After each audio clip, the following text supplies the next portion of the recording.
Hello.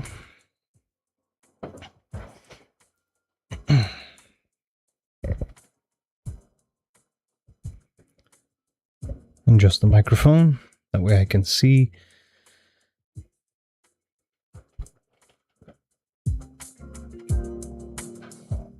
And here, there we go. Let's make sure that's all. Okay. And you have to know, the minute you get the microphone set, Fiona is immediately angry about everything for some reason.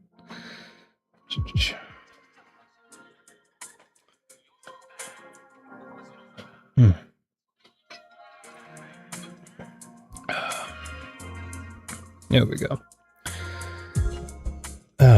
Welcome in, Viddy and Ash.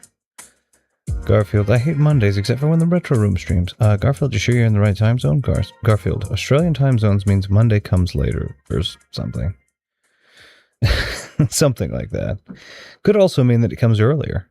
Could mean Monday comes earlier. It comes earlier for Australia, certainly, because it's not Monday yet for us. It's just about 1:45 on a pretty nice Sunday afternoon. Too hot for February, but still. Would you like some toast? I'm preparing it. Very nice. Also, I can only be here for about an hour, so I have a Zoom for a general hospital checkup. Nothing serious, just routine health stuff. I hope everything comes out well, Ben. I certainly hope that that everything is on the up. I guess the upward slope. Slope is kind of insinuative of down, but I mean the up. Finally, a good channel. Hello there, Ash. A good channel because no AI takeover. Oh wait, that's the Nintendo reviewer recently. I actually have some to say on AI. Oof, I didn't get to say it last week. And then we'll talk a little bit. I mean, it's a gallery of thought. I want to explain some of what my intent is moving forward and what I'm going to be doing and what that might mean to what you might see and so on and so forth. There's a lot of that. So that's kind of why I'm doing this gallery of thought. So also I get to talk with everybody, and I like to talk with everybody. I'm okay. I'm really pretty tired and all over the place lately, but at least have been preoccupied with the Nintendo Reviewers backup channel and just writing some stuff. Oh, good. Good to know that you're writing. I like that. How about you? Good to hear he's got a new channel up and running, and hope things ease for you, man. Nice. I don't think I've ever seen the Nintendo Reviewers, so I don't think I know who that is, but I will take a look and see if I might be interested. There we go. I'm gonna put some lip balm.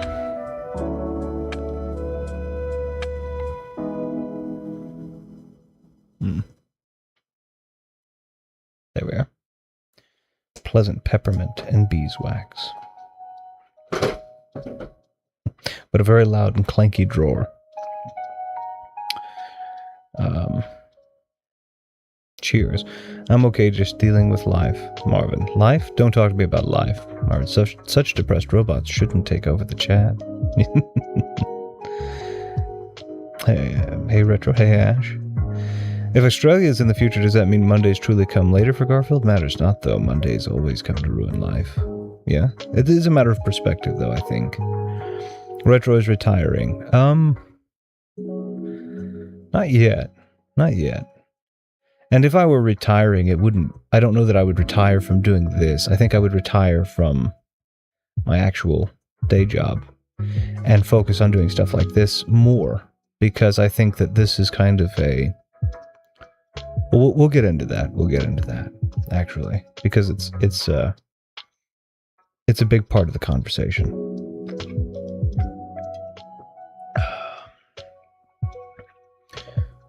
Retiring, no, but how am I going to think again? Because the gallery of thought are the only place I can think. Wait.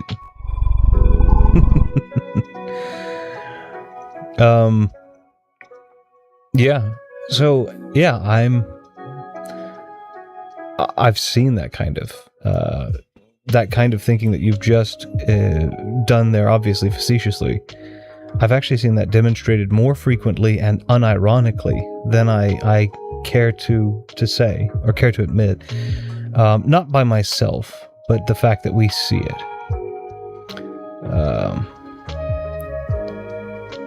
He's thinking this channel, and due to all of his not existing and being in his mind, he's also deleting us too. All of us, I mean. That would be, at the end of the day, if there's a commentary on, there's something, I know that statement's a joke, but at the same time, there is something to be said. There is something to be said, I think, about finding good company and conversations in the world today, and how much more difficult that seems to be. And I do find myself, I've always done it, but I find myself more frequently talking to myself, both question and answer, both statement and rebuttal, because I find so few people find so few people interested in engaging in deep thought. I find so few people. I think anti-intellectualism has become a way of Western life now. As I've said before, there are many times where I will say something, and then we'll kind of dive into the why of that, and I'll be told, it's not that deep, and that is an anti-intellectual statement. That is someone saying, you don't need to be thinking like you are. Galleries of Thought are the only place I get to see a wizard not ever turn the page of a book.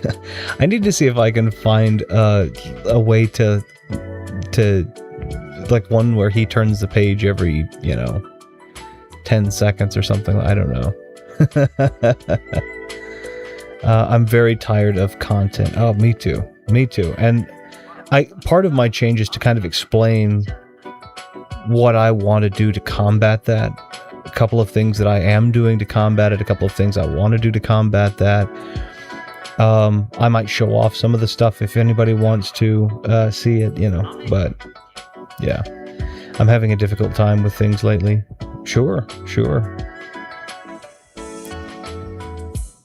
I mean, I can understand people having a difficult time because of their own inner demons, but I think it's also the environment we're in it's very easy.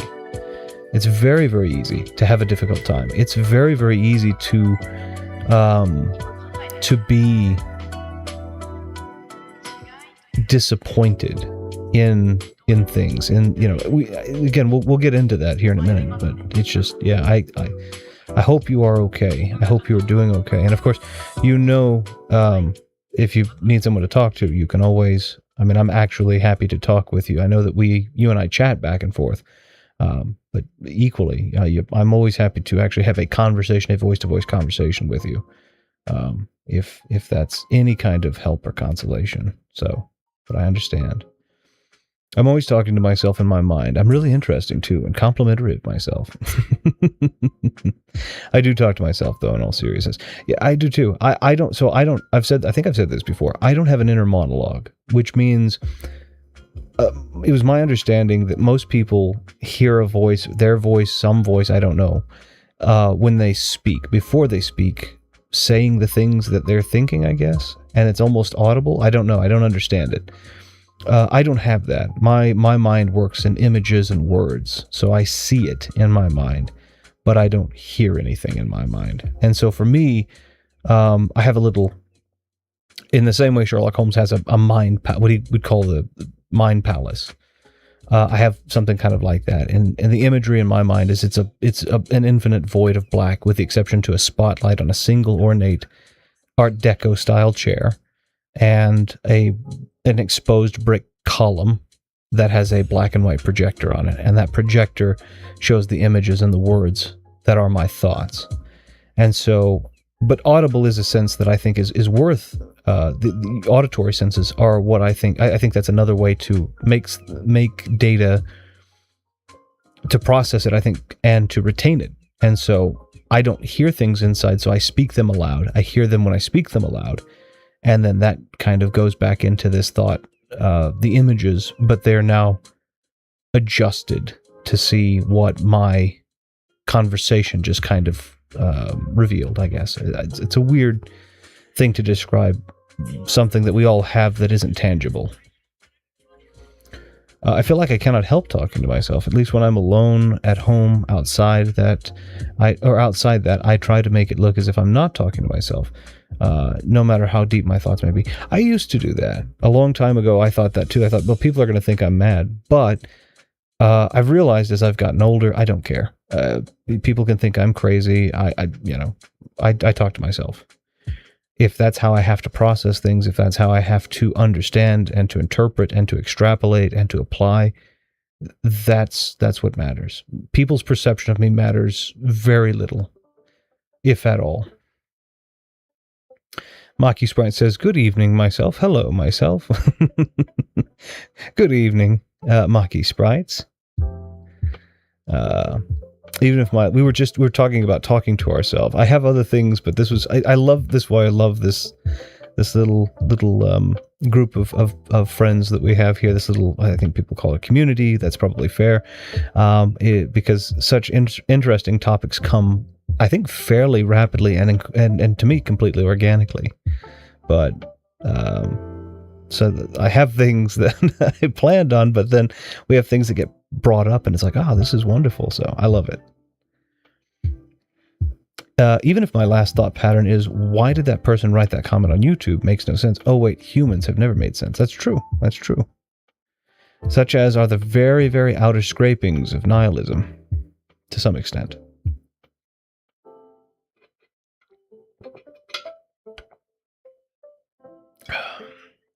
Hey, all and myself. Say, if I talk to myself, can I go on a Valentine's date with myself? We would have an interesting convo, at least. Yes, you can, and I think that it's important. I don't think so. Obviously, Valentine's Day is a day where it's a hallmark holiday. It's a day where you're intended to be able to enhance consumerism with gifts and such, and there becomes this kind of societal stigma if you don't, and all this kind of stuff. But I think there is actually some. I think it's important to remember love for the people you should love and love for yourself, because I do think that the one thing that may come that is good of a Valentine's Day holiday is the not falling into a habit of I love me or I love whomever, my partner or whomever, and that become the normal, and then that normal become mundane, and then that mundanity become complacency, which is what we see happen a lot of the time. So it is kind of nice to put just one little tick on the calendar or the quarter or whatever. I think we should do it. I don't necessarily think it should be a hallmark thing, but I think we should do it. Plan something at least once a quarter if you can. And, maybe once a month or once a week if you have the means to invest in deeply conversing, learning, etc. with your partner or even yourself. What it is that keeps you going. Vidya, are you free this Saturday? Sure. What do you want to do? Just talk about existentialism or Doctor Who or toast or something. Sure. Sounds like a date. See, that's good though. That's good. Vidya, what you and your hand doing? I think he was just talking about something that was a little bit more aromantic, but insert all my hand puns from Vidya Plays Tears of the Kingdom and Eagle Eye series here. I think I am mad, at least a little bit, but I'm fine and very aware, so that's all that matters. And I think that's okay. So we also have to, when we're talking about what madness is, when we're talking about the definition of that, when I was saying what I was saying, I was saying it in regards to how I was perceived by other people. And to be perceived as mad, I don't think is necessarily the same thing as actually being mad.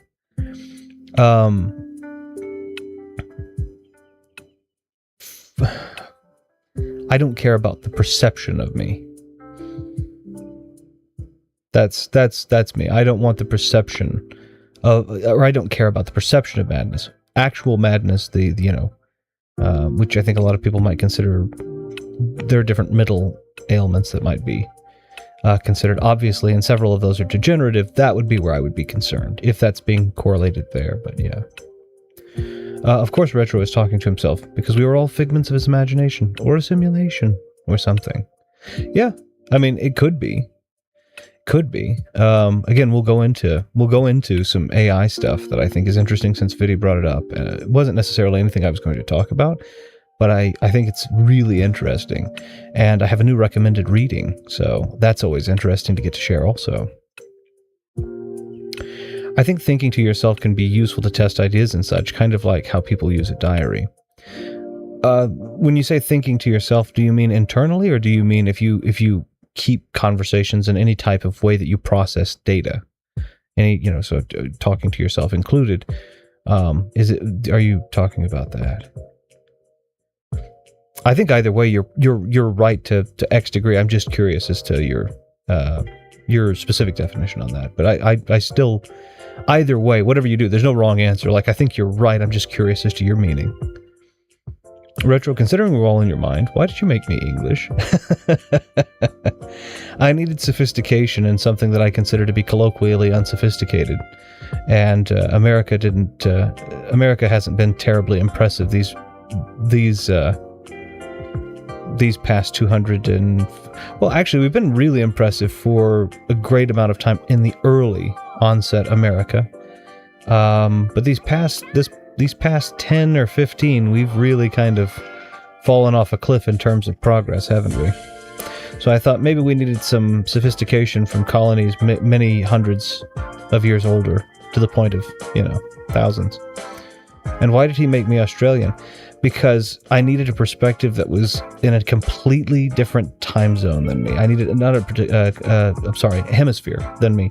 Someone who could see day before the night before had even fallen for me. Someone who could see the future. I needed a clairvoyant, and Vidi, you have proved to be nothing shy of the best clairvoyant. You have told me what Monday looks like before my Sunday has even half done.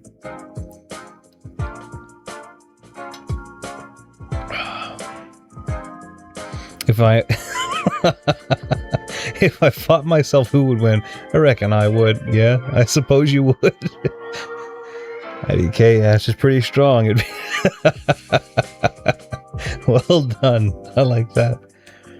After a Smash Bros. Fight with just Toon Link's ends. I think Toon Link won. Yeah. It's true, I am. Ash is strong, therefore he is. Descartes. What are you doing here? I'll actually bring... you know what? I'll share an additional Descartes that I really, really like. Let me pull the book. There we go. I'm gonna say... this is how remarkably ahead Descartes and many other philosophers, mathematicians, and otherwise were in their respective times than we seem to be today. I don't think that we are in the business of thinking anymore, and I am ridiculously frustrated at this, because it's becoming more and more and more evident. I can carry all of my shopping bags at once. I don't mean to brag or anything. Yeah, that's impressive. Both of them you can carry? One in each arm? Nice.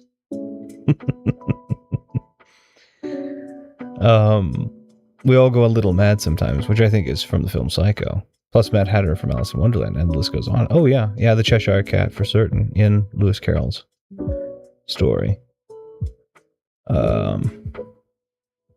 I'm the same. I do not care in the slightest what someone thinks of me, and especially people who don't actually know me. Yeah, exactly. The problem that I'm starting to have, and have been having now for several months, is that there are people who we have to engage with, or with whom we have to engage, I guess would be the appropriate English. There are people that we unavoidably have to engage with, and it's becoming more and more difficult not to have the anti-intellectualisms and the don't think, just do's and all of that not pushed upon you. And I think I made mention in the Gallery of Thought, the last one I was in, that exact thing was happening.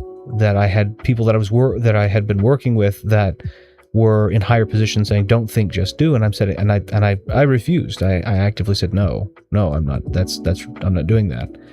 And I have multiple times since actively said, "No, I will not do that. I'm not going to just do what other people think." I have evidence this past year that their thinking, their planning is inadequate.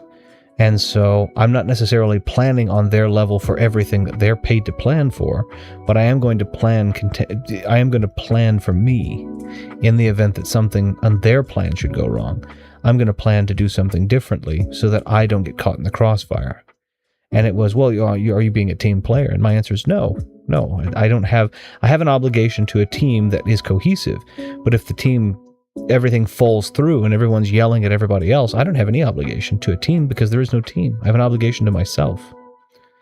So,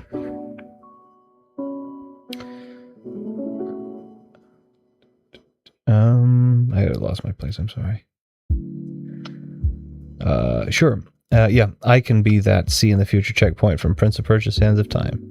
You know, I like the Prince of Persia games. Of the original trilogy, though, Two Thrones is actually my favorite. I do like the old Prince of Persia games, though.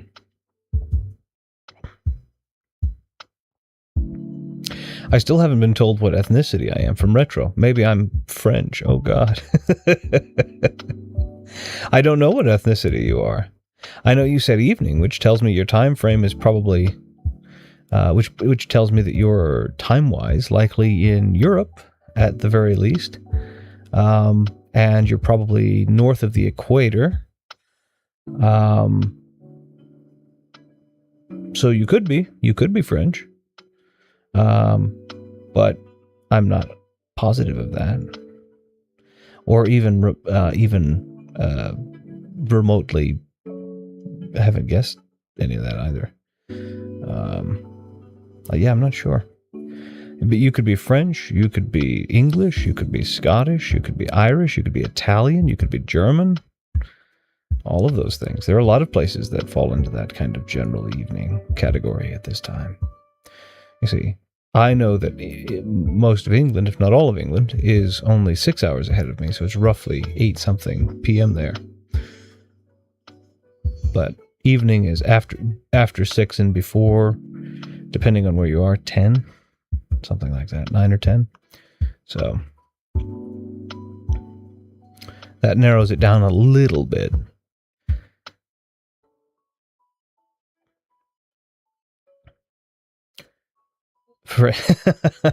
Then again, Ash did speak French in a recent Retro Room stream. Maybe he doesn't need to run. Ooh, maybe not. Polyamory.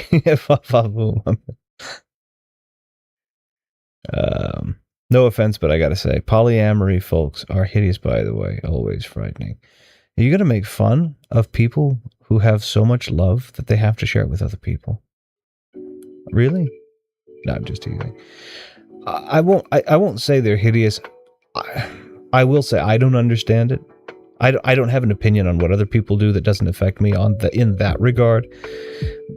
I don't understand it. I've said this before. I have budgets. I have monetary budgets. I'm not able to just spend money without care.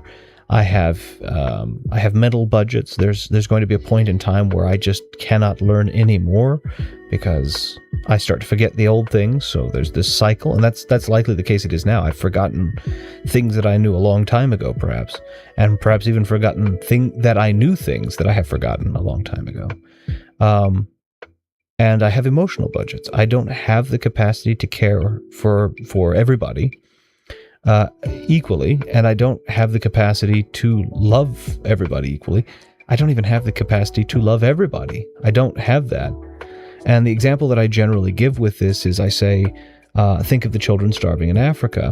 And somebody, oh yeah. And I say, but you didn't think of that. I guarantee you, unless you work in that industry, in the industry of bringing food and water to the disenfranchised, you weren't thinking about them until I brought them up. That tells me that you have a budget too.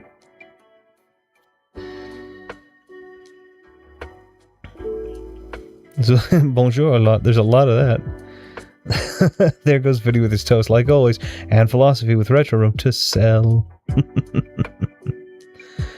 Don't think, just do is insane. Yeah, so I was in a meeting, and the person that I reported to is a temporary report right now, but he's not an unintelligent person. He's very much a follow orders person, but he's not an unintelligent person. I'll be very clear on that.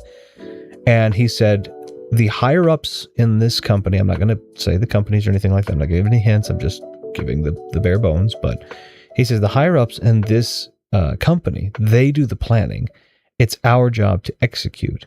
And I asked the question, and he said, is that planning or executing? And I said, well, it's both, because I'm not going to have their plans go awry and then come back and bite me in the tail end. It's taking ownership to plan and to execute. And that was a very unpopular answer. So I'm not a particularly popular person at my job. Not that that I don't do a good job. My results are just like any other job. They're numbered, and those numbers are either good numbers or they're bad numbers. Mine are quite good. So the results, I think, speak for themselves, but they don't like that I do have questions. I'm not just here to do, I'm here to think. I'm here to plan, because there are other people in my job that are potentially affected negatively in some cases if I don't make sure that they're taken care of, if I don't pay attention, right? So it's very important to me. If it was just something where, if it were just something where I worked in an assembly line and the job was, you pull a lever, you don't need to ask why you pull the lever, you just pull the lever because it does what we need it to do, okay, fine. But I work in a job where every lever I pull has a potential to hurt somebody. Every lever I pull has a potential to sever something and cause more damage and use more resources, you know? So yeah. And yes, it was a Beauty and the Beast reference. Oh, okay. I didn't get the reference. You'll have to forgive me. I don't know much of the Beauty and the Beast, truly. Something pizza pasta, holds up finger fancily. Are you so? If you said that, I mean, are you being facetious, or are you being?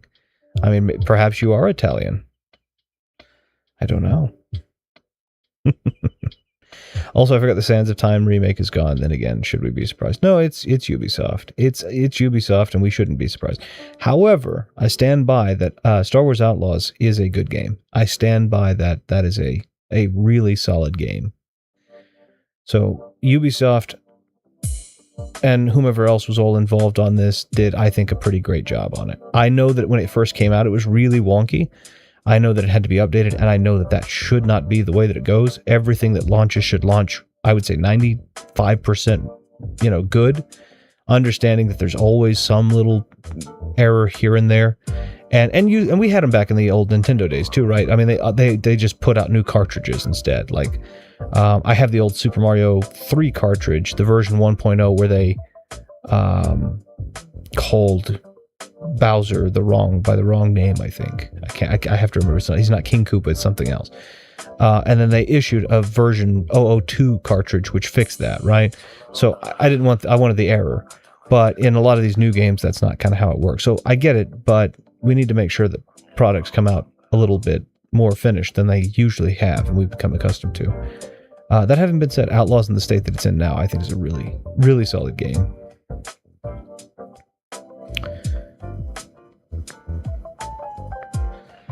Let's see. Retro said, Irish? Quick, I better tell the channel every Anna day that Retro Room is streaming. Every Anna day is in Ireland, by the way. Oh, okay. So back to what we were saying about AI and the Nintendo Reviewer channel. At the moment, considering the event, discussions about OpenAI and who owns it and how it affects the environment, and how people use it for chatting as well as art, I'm not sure if I can be that positive about AI anymore. I'm not positive about AI at all. If people like AI, let alone use it, that's okay. I've just become more negative about it. Yeah?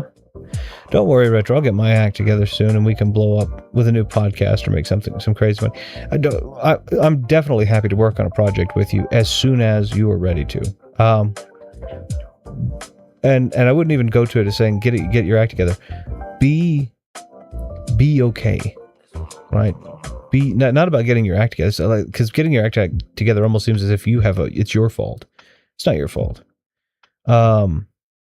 Yeah, it's not your fault. It's not a matter of getting your act together. Make sure you're okay. Let me know if there's anything I can do to help it. And then I will happily work on a project with you. I had a lot of fun when we did it, 4 or 5 years ago now? 6 years ago almost now? I had a lot of fun. So I just just be okay, firstly, and then we can do that. I stand by that Immortal Phoenix Rising is better than Breath of the Wild. That's right, Steve. Zelda fans, take a seat. Phoenix Rising is a really good game. It is actually quite good. I need a shower, but after my routine hospital Zoom talk. I took a shower. I have very long hair, so I have to stay quite. I have very long hair, so I have to stay quite clean, or otherwise my hair will become very oily and unpleasant, and it just doesn't feel good on my scalp if that's the case. So I stay very nice and clean very frequently. So my hair's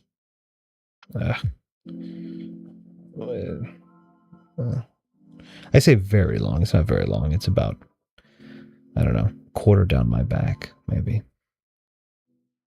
But it is quite long.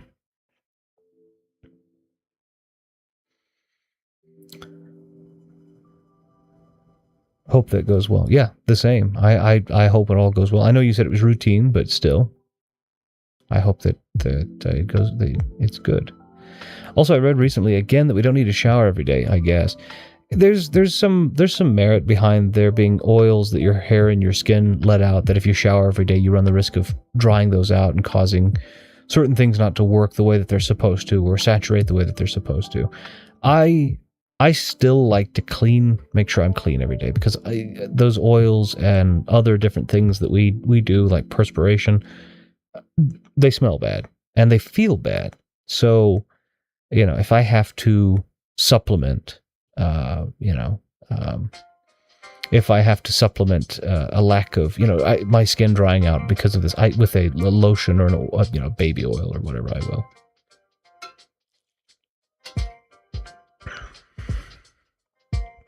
I hate AI. Yep, yeah, that's fair. Very Maki Sprite says the same. Yep, yeah.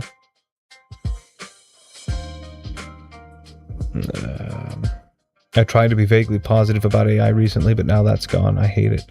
I've not really ever been very positive. I think my gallery of thoughts have shown that. Like, I've never been a big fan of AI. I haven't been okay for about 20 years. I'm working on it. It's not an easy thing, right? I mean, that's the thing is being, the longer you are, the harder it gets, because the more you have to unpack, right? So I get that. It's not a matter of me saying, make it quicker. It's me saying, maybe we have access to, 20 years ago, we didn't have access in the same way that we do to all these cell phones and stuff, I guess the smartphone was kind of coming out at that time, but it was like, we teledoc and all of these other things. It's like, maybe those tools will help make it easier to at least start the process and accelerate the recovery. But again, it's not your fault. This is not a you problem. It's a you problem, but it's not a problem that you've created. It's a problem that is happening to you, and that you're trying to. I've spoken this way before to people, and this is something that I really want people to take to heart. And it's not something you have to agree with. It's just something that I see, and perhaps it will resonate. Depression is a good example of this. I don't suffer from depression. I'm very, very fortunate in that. But I am surrounded by people who do.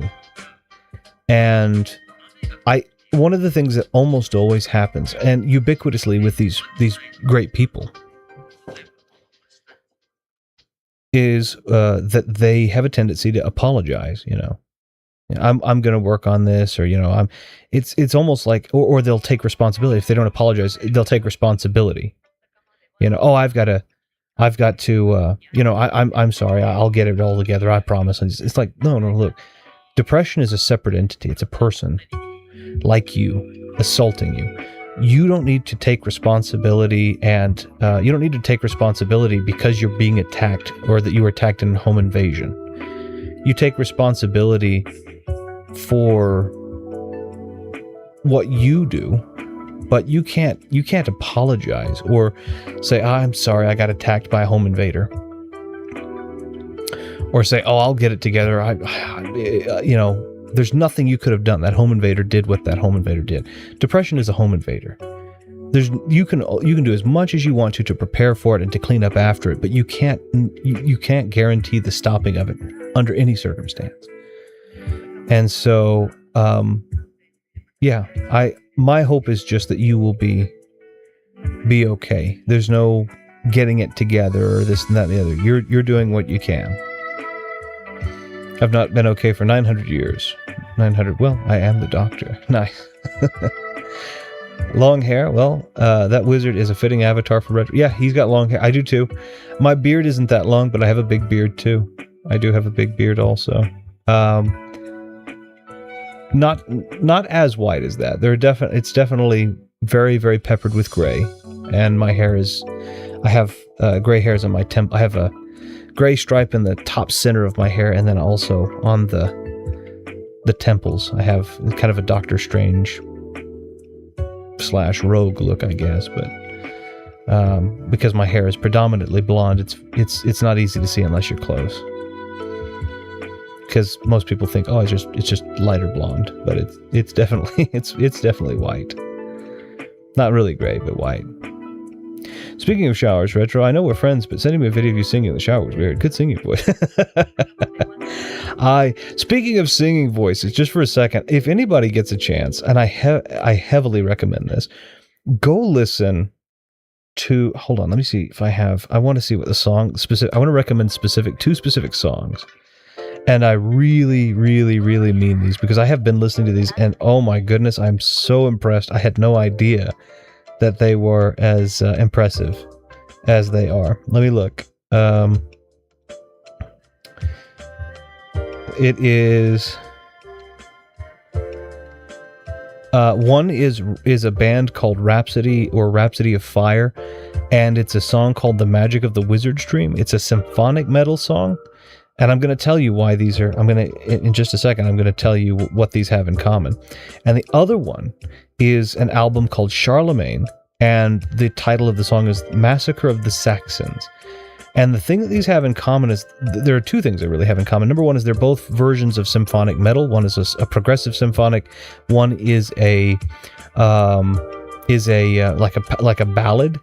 But one of the key singers in both of these is Sir Christopher Lee, the late Sir Christopher Lee. And oh my goodness, he has a great voice. I really like his stuff. I have been listening to Sir Christopher Lee metal religiously for these, but those two have been some of the favorites that I've picked out so far. It's good. Or at least I like it. I mean, it may not be your cup of tea, but I recommend at least giving them a try. I rarely sing in the shower, but then again, I just shower quickly, so I don't even get to sing one note.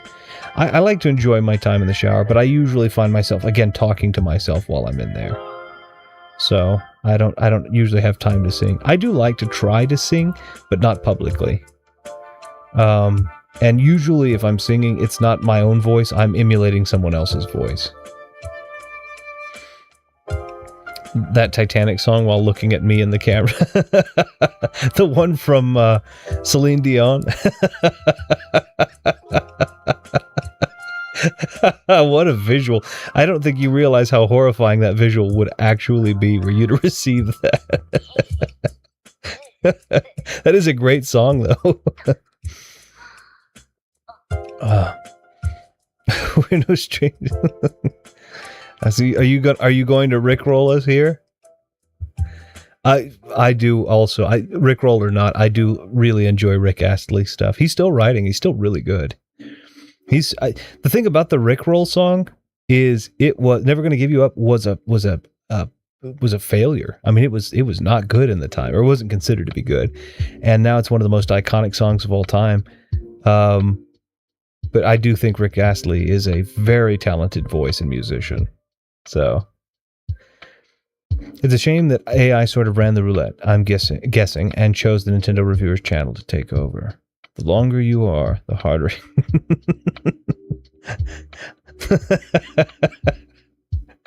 You've got to put some qualifiers. I mean, that's true. The longer you are depressed, the harder it gets to get out. Yes, but yeah, without context, I guess. Yeah. In this digital age, I'm tired of scam emails and phone calls and all that stuff. Sure. Sure. Depression. You're speaking my language. Sure. I'm very lucky that I don't deal with it myself. And I'm not, again, when I'm speaking about it, I'm not speaking about it from a place of authority. I'm speaking about it as a person looking inside of the window. But depression is the home invader. There's no reason to apologize or to take responsibility for a home invader having broken into your home. Like, you're not opening doors and unlocking things and making it easier.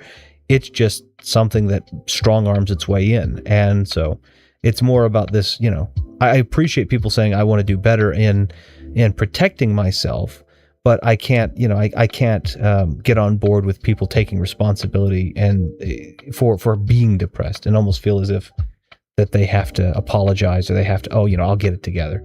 You getting intruded upon is not your deficiency. It is definitely this chemical imbalance or this whatever exactly is causing it. It's that, and that is a thing happening to you, not something that you're complicit in. I haven't heard about the Nintendo review thing, but AI has just been depressing. There's a book that's come out, and I kind of want to explain. I'm going to consolidate this because many people have kind of been coming out of the woodwork saying something very similar to this. There's a book called "If Anyone Builds It, Everyone Dies," and it's co-authored by two very brilliant people, and the objective is to kind of to do exactly what we're doing here and to talk about AI with a more critical lens. And I'll just kind of highlight kind of the biggest danger that we're seeing, which is the differences in superintelligence. Superintelligence is not something that is as intelligent as the smartest human, or even something that is as intelligent as humanity can become. Superintelligence is something that is beyond the amount of intelligence that any human can ever become. Right? That's what superintelligence is. It's a level beyond what we can even attain ever. And there was a philosopher named Wittgenstein, I think, any which way, who had given this kind of analogy, and it's a very brief and very, very easy one, but it's basically, if a human could speak to a lion, both speak perfect English, the lion does speak perfect English, the human speaks perfect English. The two couldn't understand each other. And it's not because of the language barrier, it's because there is something in the lion that is basic and moving and fighting and but there's no real there's nothing really deep in it. There's nothing really, it's driven by very basic things, very different things. And us being super intelligent, we would be unable to articulate the finer points of our reason to the lion, and the lion would be unable to articulate why it isn't necessary to it, right? Because we're just so different intellectually. If we create super intelligence with AI, that barricade is created opposite. And just like we wouldn't probably waste our breath explaining to the lion, AI likely will not waste its breath explaining to us its reasoning, because we will have such a gap in understanding. There's no point. There's no way we could understand it. And we've already seen AI willing to cheat and to lie and even to kill in tests that we've done over multiple generative AIs and platforms. So we know that we have the flaw of human motivation, but the superintelligence of AI, the exponential learning of it. Yeah, we're creating, we believe that we've been creating only our own obsolescence, but the truth is, we are creating our early demise as a species if we keep going with this. So, stay strong, Viddy, you'll be all good. Well, the same for you, Mr. Ash. Stay strong. You're like I said, whatever can be done, whatever I can do, both of you, any of you, let me know. I would be happy to help. I don't know that I can be, but I very much would be happy to lend a listening ear. Retro is going to sing finally. Can't wait for Retro to hit that high note. There is no way I can hit a high note. Even speaking, it's a mess. My speaking voice is a mess, so you can imagine my singing voice is also a mess. I can hit the high note too, just throw a bowling ball. Hitting a high note, there's a story about Hugh Jackman when he was doing Oklahoma, back when he was doing stage plays. If you've not seen his Oklahoma stage plays, they were pretty good, by the way. And I guess there was a point where he had gone on stage with a very full bladder, and hitting a high note required a large level of muscular constriction, and the option was, wet yourself and hit the high note, or don't hit the high note, and I guess he opted to hit the high note and wet himself. So what he's saying is he'll sing in House's voice. It's an odd lupus. Nice. Also, House does sing in at least one episode, let alone a Strange episode. I don't remember seeing him sing. I've seen Hugh Laurie sing, and he's a brilliant singer. I've seen him sing and play the piano, and it's great. What is the song? It's not I want to say it's Untie My Heart, but I don't think that's what it's called. But anyway, it's the one I'm thinking of right now. It's something like that. He's a great singer. Oh, he'd also done a lot of singing segments. There was a couple of singing segments at the end of A Bit of Fry and Laurie where he would just sit and play and sing, and it was really good. He's a good musician. He's a very talented individual. Forget your troubles, come on, get happy, get ready for the judge. I don't know if I know that song. I think I know the to make you happy, 1960s type, but I don't know. Well, I found it odd how I spoke to Retro on Discord, and he said, "Depression doesn't exist, you failure. Brush your teeth sincerely as a superior American." No, I definitely don't believe America is superior. I don't believe I'm a superior American, even if America were a superior place. And it's not my business to tell you what to do. I'm not your dad. I have a kid. I'm her dad. But I'm not your dad. I'm not going to tell you what to do.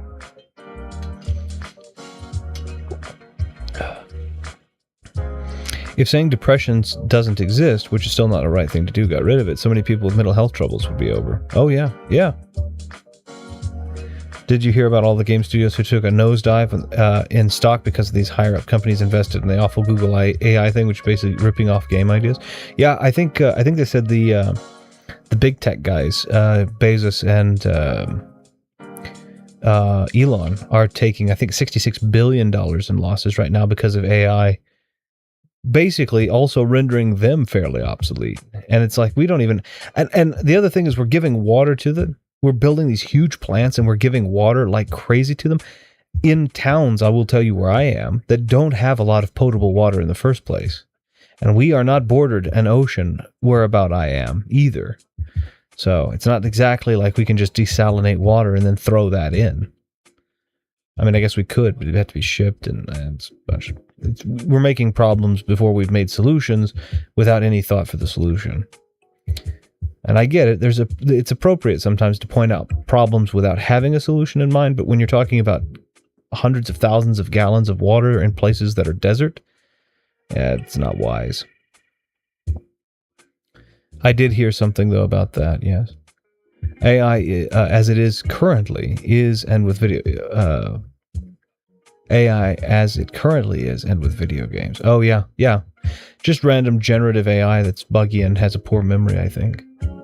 Someone asked it to make a game like Breath of the Wild, and it literally copy-pasted Breath of the Wild, just worse. Yeah. Yeah, but imagine, I mean, again, there's no winning. On one side of the spectrum, it does worse than we do. On the other side of the spectrum, it does worse for us because it does better than we do. There's no real winning. We marveled at our own magnificence as we gave birth to AI. You mean artificial intelligence? Or AL? I can't tell if it says AL AI. What is the Matrix? Control. The Matrix is a computer-generated dream world. Again, I think of the Merovingian speech there at the beginning of the second one, where they kind of go and meet him at the restaurant. I think of that. In a few years, we'll end up with "I have no mouth and I'm a scream" in real life, but hip and with odd slang. Yeah, "I have no mouth and I'm a scream" is definitely. I mean, obviously, morphogenesis isn't a thing, right? So there's not quite that, but I think it's 1984 and I Have No Mouth and I Must Scream, I think, are all very appropriate warnings of potentially very dangerous things to come. And I think America is seeing a very unhealthy amount of those kind of come to fruition in just these past 6 months. We are seeing, we've talked about these on the previous Galleries of Thought. We've talked about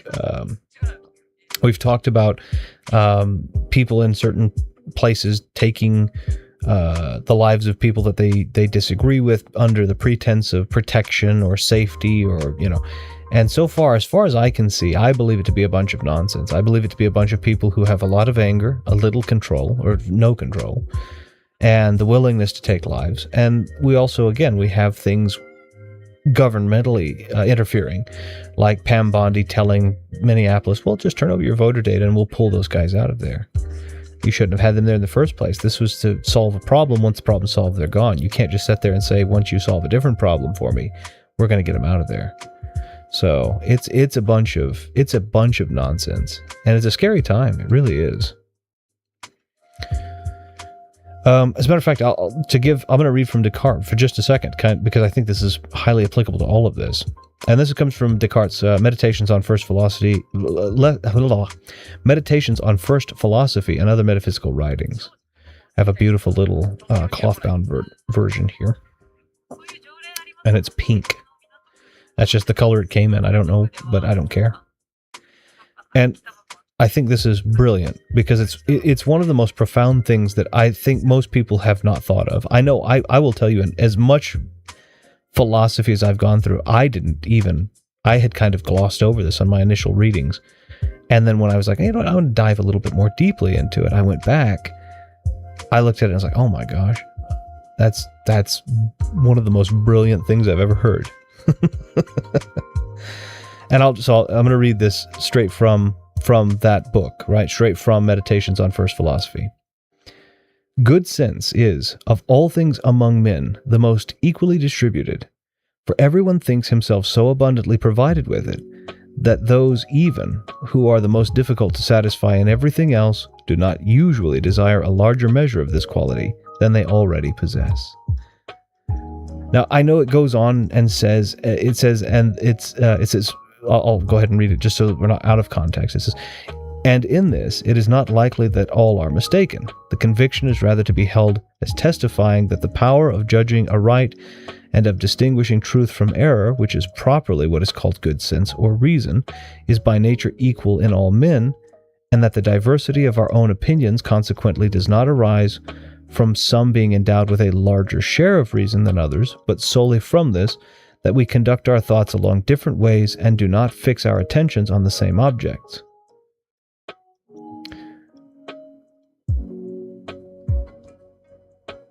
Let me boil that down for just a second to the simplest components. He says common sense, what we call common sense today. Every person believes that the amount of common sense, quote unquote, that they have is sufficient. And maybe they're not wrong, but the fact that we have decided to put a razor's edge on exactly what that is and what that means and what that applies to has prohibited us from either desiring to understand common sense or to acquire a greater measure, or to use it rightly. We're so confident that we have enough common sense to not do or to do certain things that we never look at ourselves and analyze and say, we probably need more. We probably need to focus more. Or perhaps we should apply this and create a new thing that is common sense. It's not just a matter of don't walk into the street when traffic is at its heaviest, right? It's now, and we all say, oh, well, nobody has common sense. And then we don't look back on ourselves a lot of the time and go, wait, do we have a lot of common sense? So, I would say that I would have said up until the end of the year, I would have said, keep your pennies, for they will be the only common sense we have left, right? But now the penny's not made anymore, so I'm sure that'll fall out of... they're still in circulation, but yeah.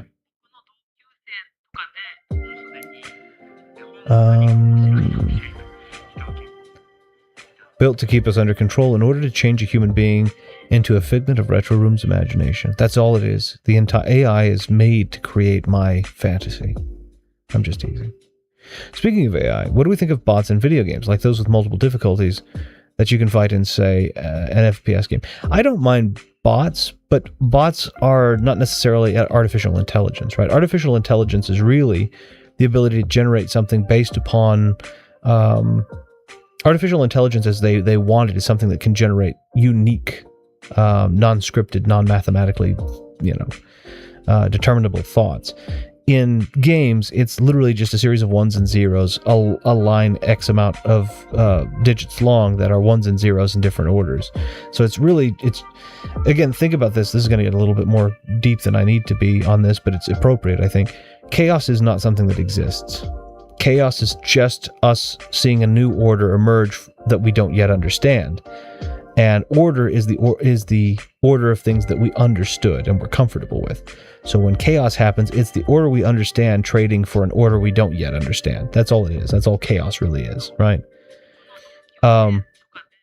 So bots, in that same way, are basically there's still order. It's just an order we don't yet understand, and it's a very finite. It's a fairly easy to determine and distinguish order too. So I'm not opposed to them. I'm not opposed to those, but again, I understand how they work, and it's nowhere near infinite. I mean, it's completely measurable. I've told myself I will never watch House. I have absolutely no idea what it's about other than the things you guys are quoting. So I'll keep it that way. Forever a mystery. It's good. But, I mean, if you don't want to watch it, that's perfectly okay, too. I think it's cool. It scratches my itch. I'll tell you this. I mean, and again, I'm not trying to change your mind. The reason it scratched my itch when I was watching it. Now, I haven't watched it in a long time. But the reason it scratched my itch is I'm a huge fan of Sherlock Holmes. Sherlock Holmes is one of my favorite heroes of all time. And House is basically Dr. Sherlock Holmes. So it scratches that itch for me. And it also has Hugh Laurie, who I really, really like. So, but yeah, keep it a mystery if you want to. I think that's fine too. I've never seen Lord of the Rings. I get it. I've read the books, never seen the movies. So I get it. House takes place in a house. I watched House expecting a house to go around curing patients. Imagine my disappointment. 66 billion. Can you imagine? Can you imagine what good that money would do if it were in the hands of people instead of in the hands of tech giants, entities more than people? And I'm sure Elon would say, "Well, I'm a person just like anyone else." No, you're not. I'm sorry. That firstly bucks against the Aristotelian principle of self-identity, or of identity rather, which is that we aren't like each other, and that's kind of we're very loosely like each other, but we're not like each other. And secondly, when you start to make massive amounts of money, which open additional doors and opportunities, and potentially additional mental illnesses. Let's be clear. Let's be fair. It could open up additional depression and things that are just we don't see yet, right? Just because something seems good from where we are, the grass is always greener, right? So I get that, but you also have to understand that the benefits go up, but so do the problems. I don't think 66 billion though. Numbers are starting to mean less and less. Mathematically, they mean more, but monetarily, they start to mean less and less to me. So, but what would I do with if I had 66 billion? What would I even do with that? Like, I don't need that much money. Let me buy my house. Let me buy the house I want, pay it off, and put enough to make sure my daughter's taken care of, I'm taken care of, and my wife is taken care of. Let me give a small but healthy chunk to family, some family members, to make sure that they are okay, and then let the rest of it go back to the people. And by the way, I'm giving all those numbers. I wouldn't even hit 100 million in what I just said. That's heavily exaggerated. I wouldn't even hit $100 million and all that. Right? So 66 billion is an insane number. Actually, the house idea for house makes more sense. The house would be a jerk for the right reasons, saying you lying humans constantly lived inside me. I could care less about you as long as you recover from that mysterious illness I diagnosed. Nice. Retro Room is suffering from philosophy obsession syndrome. The old POS. Well, that's better than finding Nemo. Common sense is lacking. Yeah, it is. But again, I say that, but then I also realize that I need to be careful in saying that and then allowing myself to believe that I'm impervious to that. I have to go back and say, you know what, let me look back and say, what things that other people might consider to be common sense am I lacking? Because that's also very possible, you know? So, but philosophically speaking, is lack of common sense a factor or point of view? I think it would be considered as close to a fact as you could, because I think everybody would agree with the sentiment, even if the reasons that they agree and the specific circumstances are different. From what I see in the book. Yeah. Chaos is a ladder. Game of Thrones. It could be. I've never seen Game of Thrones either. Again, read several of the books, but I've never seen the show.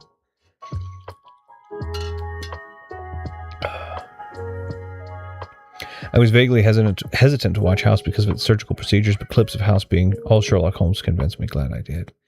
Yeah, I don't mind the surgeries and stuff like that. I went to school. That's the whole. When I was going to university, that was the whole reason, was to be a brain surgeon. Excuse me. That's what I went to college to do. So, yeah. Some of the procedures are graphic, though. Yeah. None of that really bothers me. But obviously I will be careful in future to some of the stuff that I played. I don't want you to be uncomfortable by the more graphic. I remember seeing a show called Monk that sounds a bit like that. Granted, it was less serious and a while ago. Yeah, it was, what is the guy's name? Is it Tony Shalhoub, I think, is the guy? He suffers from severe obsessive compulsive disorder and is also like a genius. Yeah. I haven't seen that in a long time, but I remember that being pretty good too. Again, I kind of gravitate towards Sherlock Holmes stuff, right? So it doesn't have to be Sherlock Holmes in name. It can just be the one person that connects all these dots together. That, you know, does it in this weird and inventive way. I think that's really cool. So.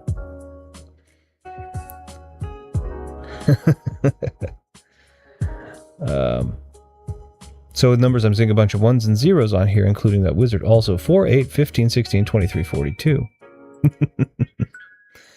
If you had 66 billion, borrow me 20 quid. If I had 66 billion, like I said, I wouldn't even need 100 million to do what I was wanting to do. I'm pretty sure I'd just put the rest of that back out there for people. Like, if I have the knowledge on how to make that much money, then the odds are that's not going to leave me when the money does. So long as it's not mutually exclusive, my sharing doesn't actually get in the way of generating more, right? Because obviously it's one of those lesser of two evils. It's like, I could share this, or even if I had to keep a certain amount of it, even if I was like, all right, in order to generate this, you have to keep, 10% of it. Okay, well that's $6.6 billion I have to keep. That still leaves me $62.2 billion to put out there, right? So it's like, of course, yeah. Borrow 20 quid. So what you're telling me is you would give me 40 quid. Now, I'm telling you that I would put the money back out there. I mean, yeah, if you needed that, obviously. But yeah, I don't know. I don't like a lot of these kind of monopolies that are I don't like a lot of these kind of monopolies that are coming in. And I don't know. I just there's a lot of monopoly potential. There are a lot of people coming in and just hoarding wealth and keep, but it's part of economic stimulus because you want strong companies to offer occupations to other people. But there's also a huge separation. And I know this is going to sound a little bit Marxist, I guess. And it's not intended to be, because I definitely don't agree with Marxism as it's written either. But one of the things that I do kind of agree with is the minimization of the employee from the means of production, right? The more steps there are between you and the ability to produce a finished product, I think there are more ways for you. These are additional what we would consider points of failure, where we have a bigger chance of not making it to that top point. And it's one of the things that goes into the changes that I'm looking to make, is I want to be able to produce something that I am passionate about and that I enjoy, but also that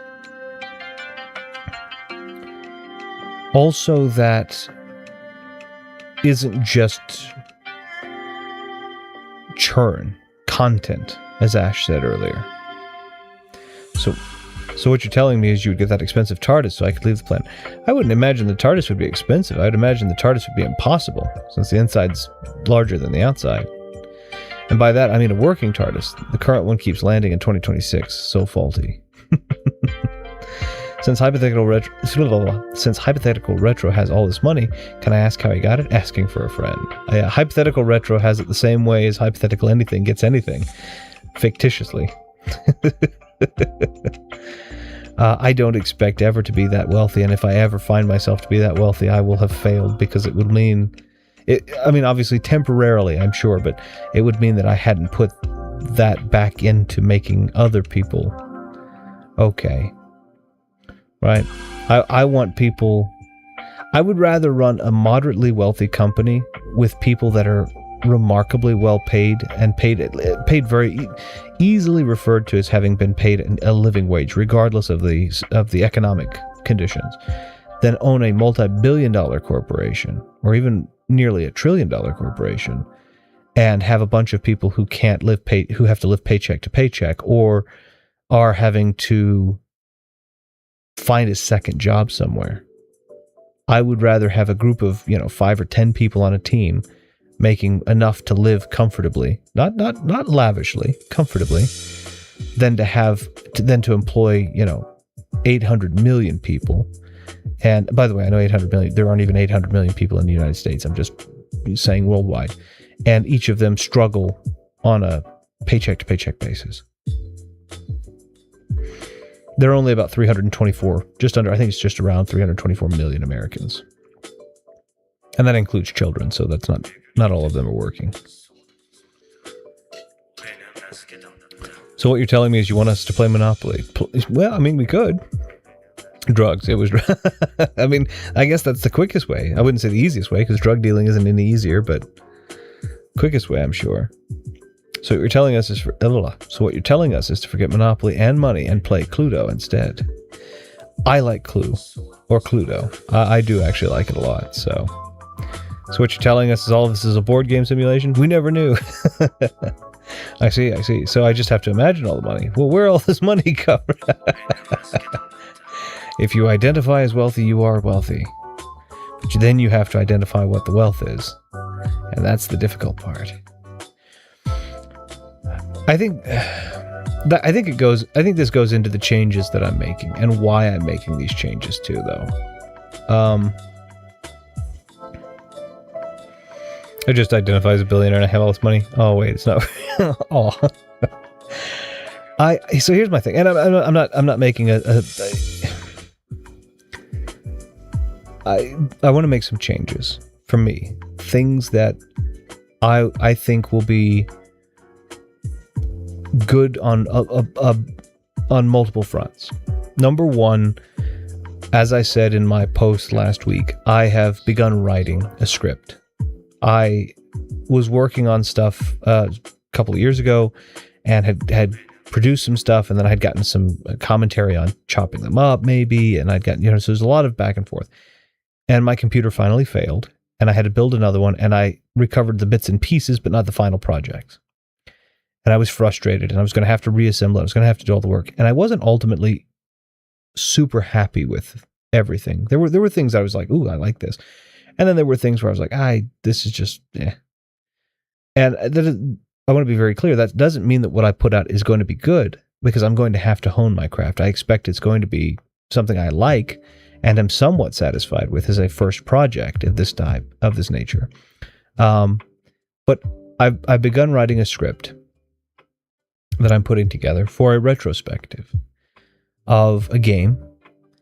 And the objective of this retrospective is it's not to, and this is where I want hopefully the quality to come in, is the idea of this retrospective, firstly, is not to get your attention and then, get you out. It's going to be long. It's going to be, I would say we're looking on the short end of probably about 2 hours. I expect it's going to be very long. And if somebody can't sit and watch it in a single setting, I'm not going to be upset. If you have to go and sit down and watch it in multiple settings, that's fine. The intention is also not a review. It is not intended to tell you that you should or shouldn't play this game. It is not intended to tell you what I think this game is on a scale of 5, or 10, or 100. I might use a turn of phrase that says that, but I'm not giving it any formal rating or any decoration or anything like that. There's no doing that.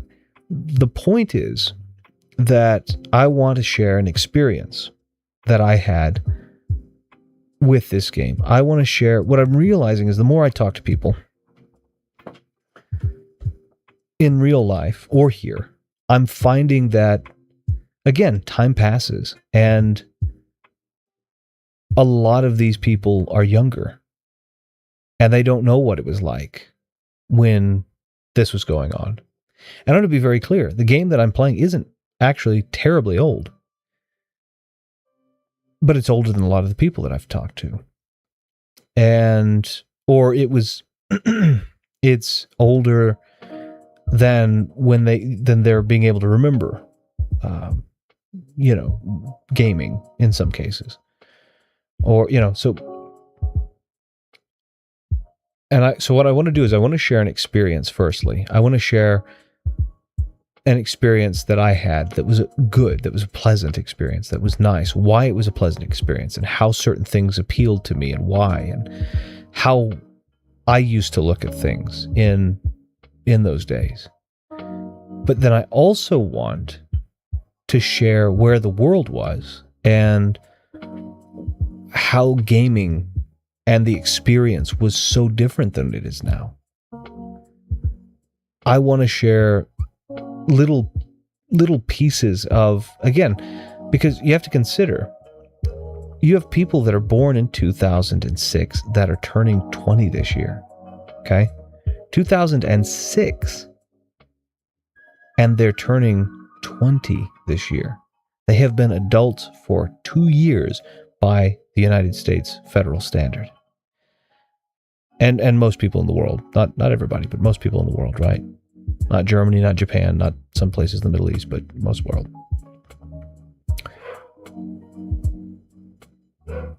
You have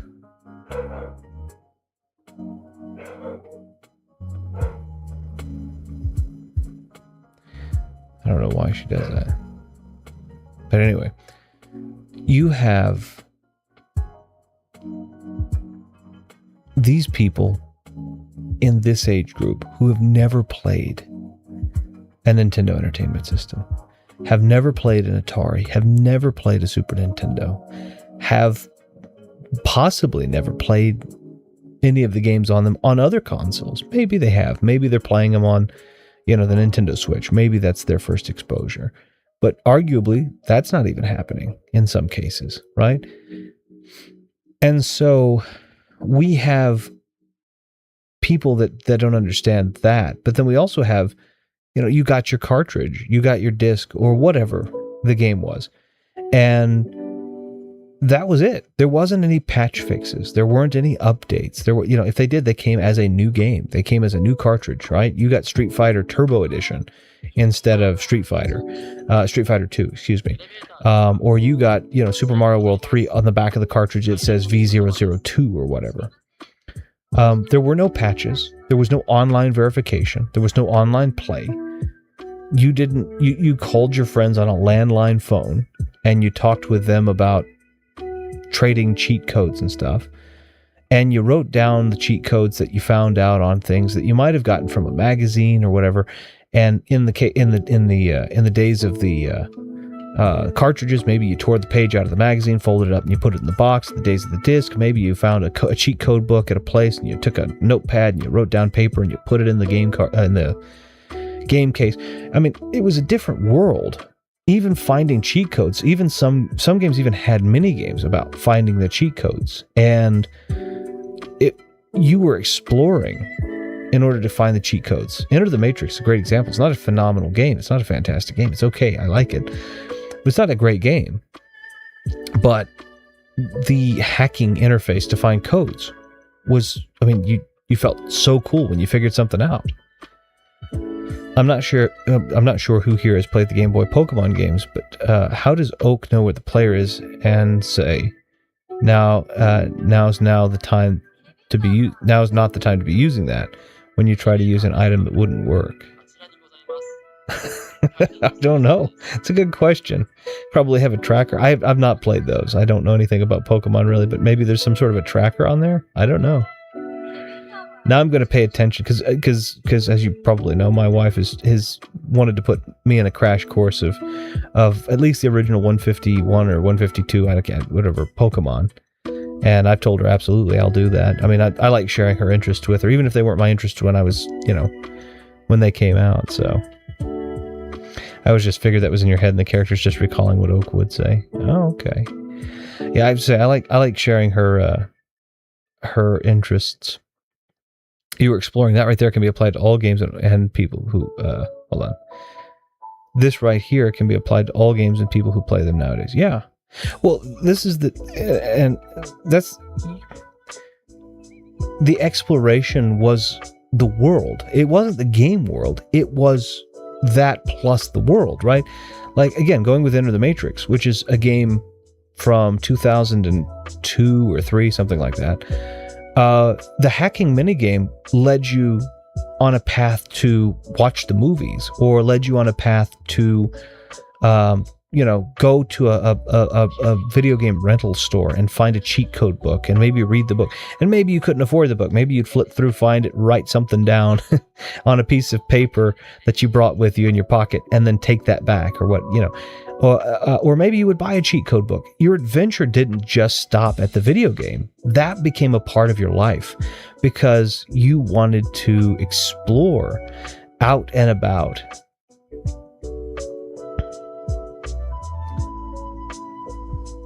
Oh, and how people play. Yeah. Well, Professor Oak, I don't know Professor Oak, so I'm not sure. The slight delay sometimes makes it more difficult to reply on time. I'm sorry. The only reason it's a slight delay is because the resolution that I broadcast these in, for whatever reason, isn't supported by. It isn't supported. Excuse me, by the instant the instant back and forth. But it's okay. I understand it. So,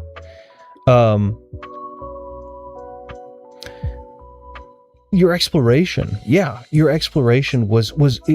it pervaded your life in a positive way. If you really liked it, you would leave and go to a bookstore or a video game rental store. I know times where I'd gotten a cartridge and I would play the game and I'd be stuck in a particular part, and I'd have to make a phone call. You could make a phone call to the number. It's all good. I'm just saying, okay. Someone on Discord who cares little for Valentine's Day says there should be a day for people who hates everyone.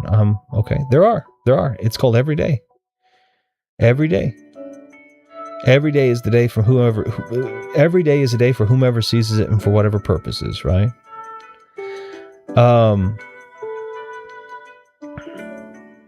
I'm excited for your new channel. I only watch one guy nowadays who makes videos that are hours long, so it'll be fun to add another to that. Yeah, I expect these to be very long form. I hope them to be very, very long form. I'm working on them too. But what if I don't hate everyone? I think that's perfectly okay too. Then you use every day to be what you do want it to be about. Maybe it's hating some people and loving some people. Maybe it's loving everybody. Maybe it's hating everybody. Again, I feel like powerful. I've said this before, and I stand by it. Hate is a great thing to have. It's a terrible thing to waste. So never use it in ways that aren't productive. Never use hate to hurt people, because that's not productive. Hurting people is a temporary thing. Killing people is a temporary thing, right? Hurting a person is temporary because they will heal. Killing them is temporary because then you can't do anything else. So it's you did your thing, now you're stuck. It's your temporary release, right? In favor of permanently being detained. So if you hate fully, but use it productively. If you hate people, you probably don't you're probably hating something specific about them, then use that hate to fuel you never doing that thing. Use that hate to be better, right? Don't use that hate to hurt that person. That's not going to do you any good. Use that hate to become better than that person showed you they were. But use hate. It's a good thing. I promise.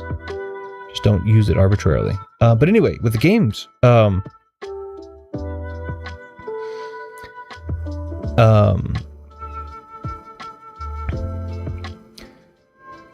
you would go on these. I remember a particular one, which was really interesting. This Donkey Kong Country 3, right?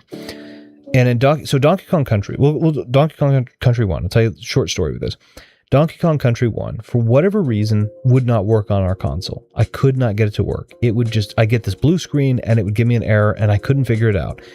And you had to call Nintendo and they couldn't figure it out. Took it back, got it traded out for somebody who had Donkey Kong Country 3. Okay, or with somebody who had Donkey Kong Country 3. Got Donkey Kong Country 3.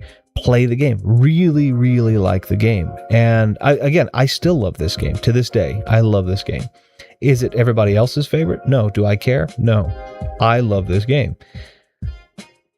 And we were playing it. We were just blown away with how pretty it was. It wasn't a matter of better graphics. It was just a matter of color choices even. It looks about the same as the first one, but it's the color choices and the snow-capped mountains in the background of this, and you're on these piers and all this good stuff.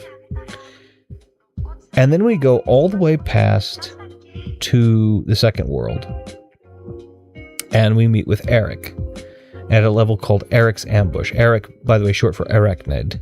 So it's kind of Iraq, but it's Eric, right? And it's called Eric's Ambush, and it's in a tree in the second world. He's the boss of the second world. He's a spider. He's a giant spider. And you have a series of barrels. And jumped, threw barrels at him, tried to throw kitty at him, just all kinds of, And we had to make a phone call. We couldn't figure it out. I had to make a phone call and go, how the heck do you do this? And it was like, oh, you hit his chin. I better get going to that hospital Zoom. And if it ends fairly quickly, I might come back. Be well all and speak soon. Yeah. I hope everything goes well. Have a wonderful day. And if we see you again, wonderful. If not, I hope that your Monday goes famously. We had to make a phone call. I had to make a phone call to somebody and say, okay, wait a minute. I can't get this. I can't figure this out. I can't, and then, it's the chin. Hit him on the chin. Oh, wow. What a cool thing. But we had to get out of the game. I had to get out of the game to figure out how to get back into the game. It took a phone call. And eventually I would find strategy guides. I actually have the strategy guides for, I believe I have the strategy guides for, I know I have it for Donkey Kong Country 2 and Donkey Kong Country 3. And here, I'm going to pull one really quick. Give me 1 second. I'm going to step away from the mic just long enough. I have a little closet here and I'm going to pull the Donkey Kong Country 3 strategy guide because I want to see it real quick.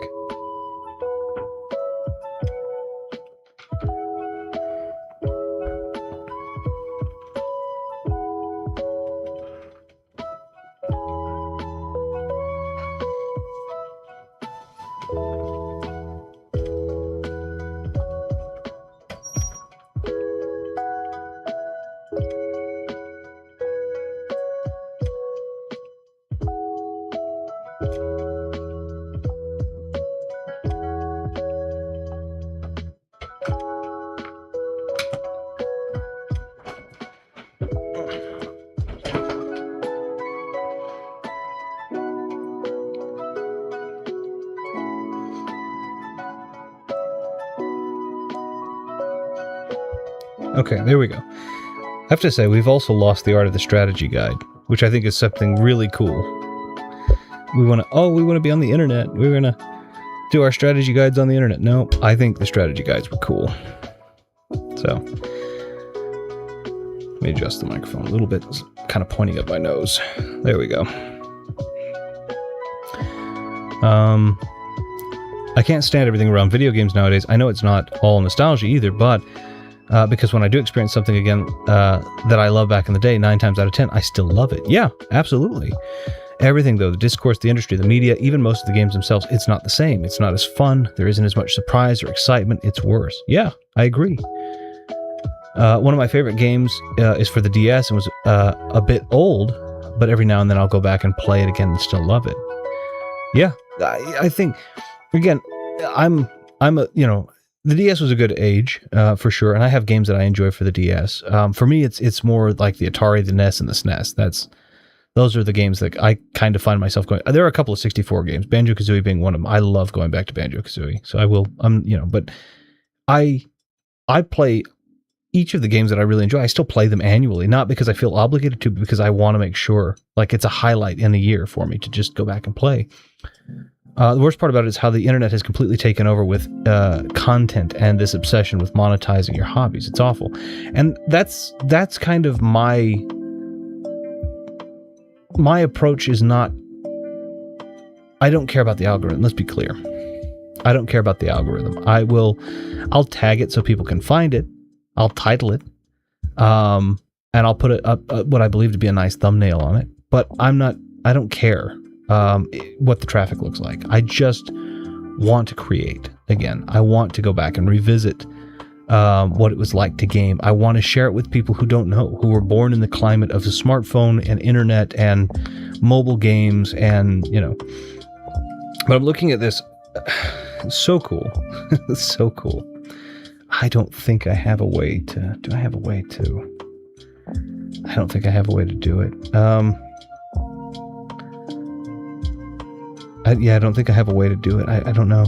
I have to take a look at this, but oh my goodness, it's so cool. This is it's definitely very well worn, because obviously this is 30 years old.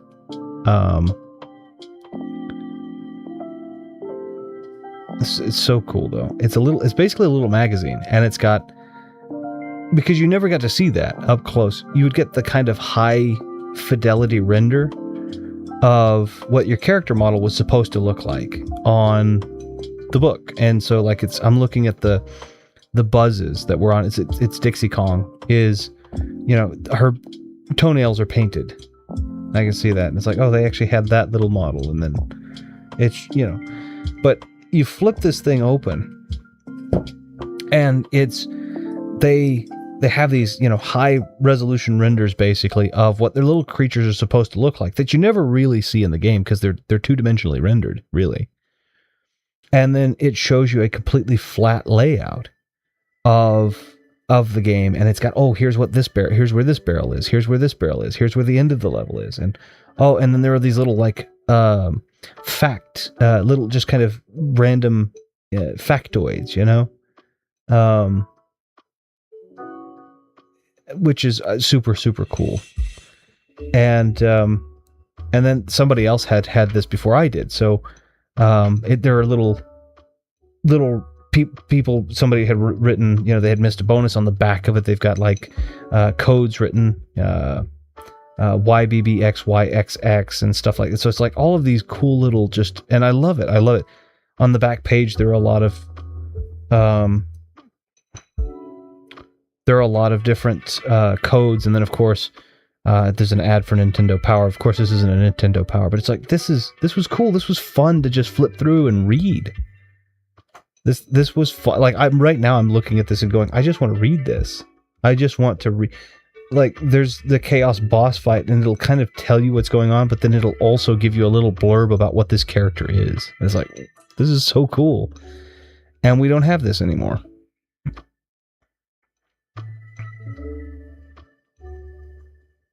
We've got even the little rat. I can see the tail is actually segmented, and I guess the eyes are closed. And like I didn't know that. I guess Kiddy Kong has a binky around his neck. I didn't know that either. But I guess he's got like a little binky necklace on. The little owls that I can't think of, they have little crosshair glasses on apparently that shoot the bazookas, I think, or whatever they're. I can't remember exactly what they're called. It's like, man, just so cool.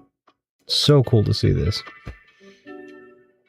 I need to get a top-down camera just to show this kind of stuff off. My office is kind of dimly lit, though, because it's easier for me to see. I see better in the dark, so I don't know if it would do much good, but yeah, it's just, it's so nice. It's so cool to do that. I don't know, can I do, hold on, I'm going to try something real quick. Just give me 1 sec. I'm going to try it. It may not work, but I may get no signal, but we're just going to try. This might be clumsy, but just bear with me. Oh, hey, Fighting Max, how are you doing? I hope you're doing wonderfully. I'll say this, there's nothing wrong with becoming successful through a hobby. That's not my issue. It's the people who start doing it because of that, not because they enjoy it. Yeah, exactly. That's exactly it. So, I know we have this, let's do 16 by 9, so I'm going to move it over here. And I'm going to see if I can do this. It may not work, but I've been trying to work on some new stuff, so it may... I just want to try it. If it doesn't work, then we will leave it be. But I'm going to go to Properties. And I'm going to see if I can change this to this. And then go...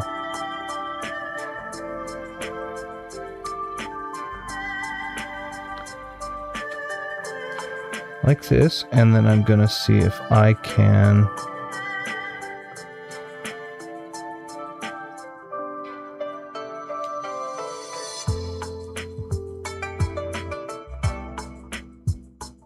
do that.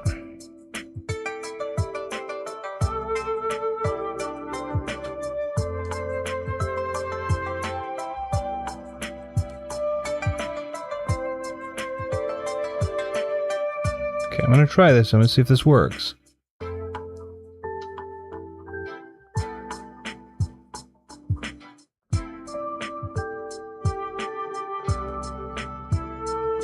This is a new thing for me, so would help if I spelled it though.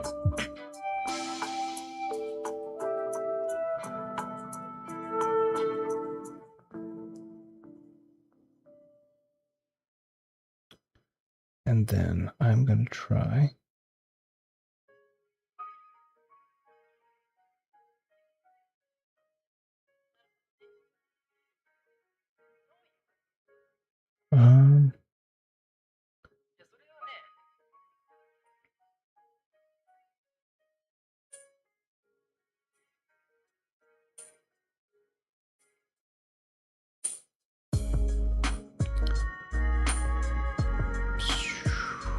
I think we made it work.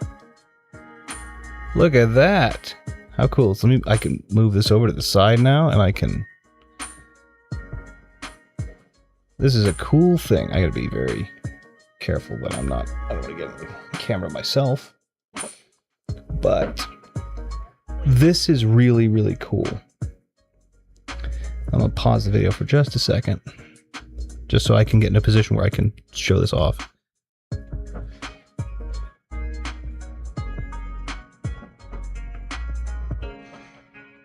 Okay, sorry about that. Let's try. Boom. So this is actually... Boom. I know that this looks wonky. So let me try and make it a bit bigger for just a minute here. There we are. I am doing this on a phone, so I apologize. It's being done wirelessly. But this is what the strategy guides look like. And you have... Oh, hold on. Let me do this for just a second so I can... Let's see.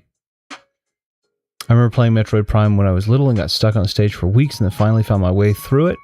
Felt far better than I had. I looked it up, I think. Okay.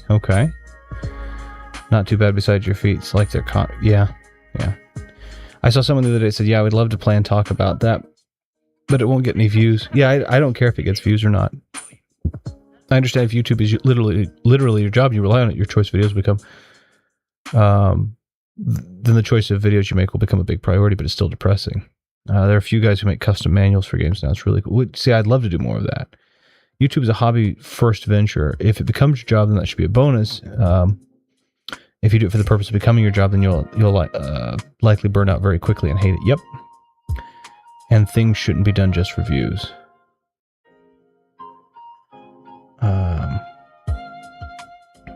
It also won't feel giant. Yep.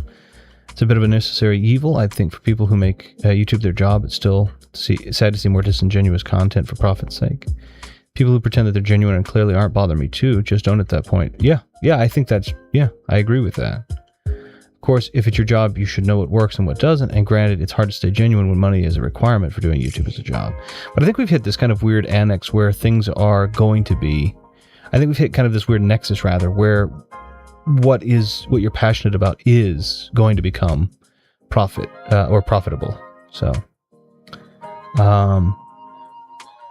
but it will be a lot easier for you when YouTube is a genuine passion of yours first and foremost. Yeah, I completely agree.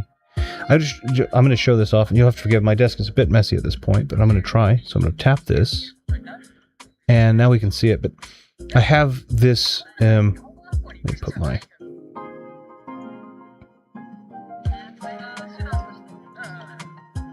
So I have my. You just had this really cool, and we talked about him earlier. There's Eric, the spider.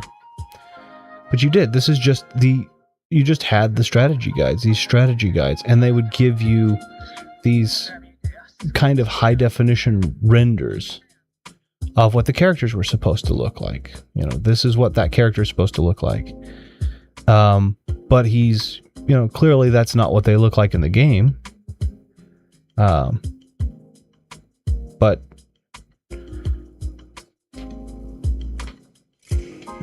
and it would give you all of here are all your little friends. Oh, that's what Squitter looks like.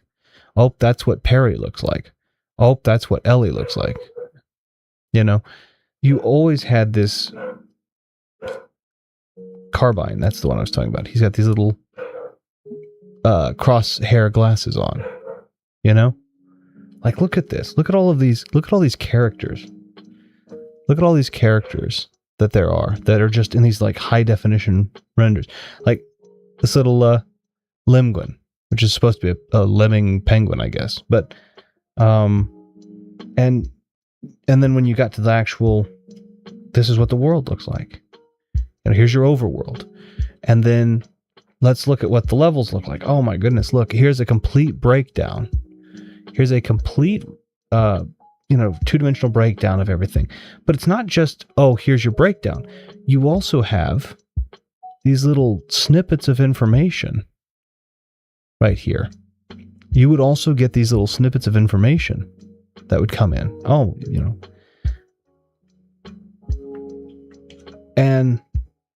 And then what I love is, again, this one wasn't mine first. Oh, there's the boss fight. There's Belcha, right? But then you also have, let's see if I can find it. You can see where people that had this before, even I did, were checking off letters that they had got. Whoever had this before me was a completionist. You have, this is, I can feel the marking. Oh, they were checking off all this. And, somebody wrote, didn't get bonus. I don't know if you can see that very well, but didn't get bonus. And it's so cool. You have all of these little personalities, basically. Let me turn some more pages, but yeah, look, I mean, everything is kind of pointed to. There's just such a, I don't know, it's just so nice. And then again, this is where he's got a little binky on him.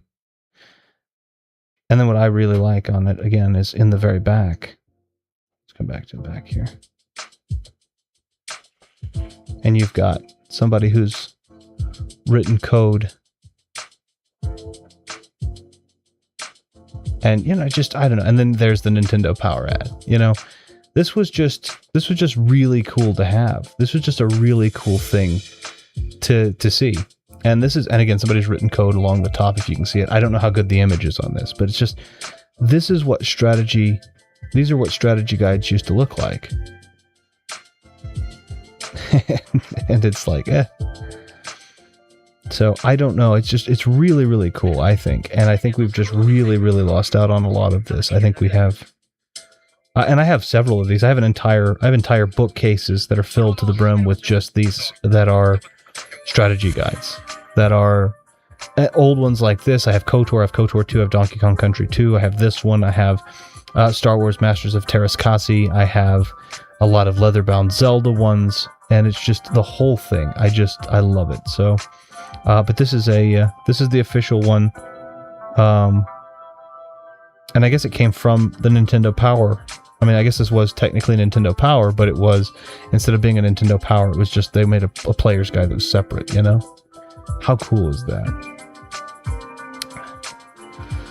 I'll show you my little Tartarus, I guess. This is how I switch my scenes. I'm just going to tap the button. I think it's this one. How cool is that? You know? Sorry about that. Let me make sure I catch back up here. Sorry.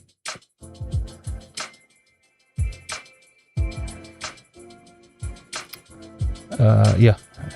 Things shouldn't be done just for views, yes. It also won't feel genuine to your fan base. But genuine isn't what fan bases want anymore, because genuine doesn't exist. It's all about consumer content. It's all about how quickly I can consume your stuff. You know, how quickly can I get what I want out of this video? I don't care if I like you or not, because liking you isn't dependent on who you are. It's dependent on what you can do. Right? So.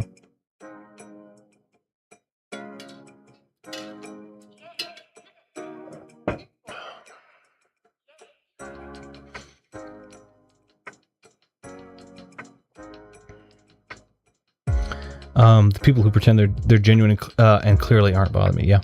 Yeah. Of course, if it's your job, you should know what works. What did I miss? Yeah.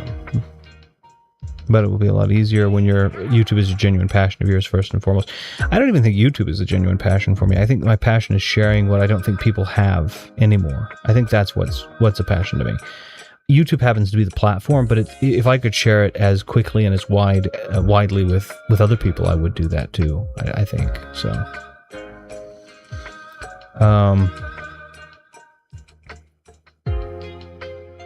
Physical extras for games will always be cool.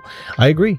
I really like a lot of the physical extras, and we don't get as many of them anymore. Or if you do, you don't get the game physically. You just get a code for it. Look at that, and that's for a SNES platformer. Nowadays, games and worlds are gigantic, and they don't even put effort into making cool guides or manuals or physical extras.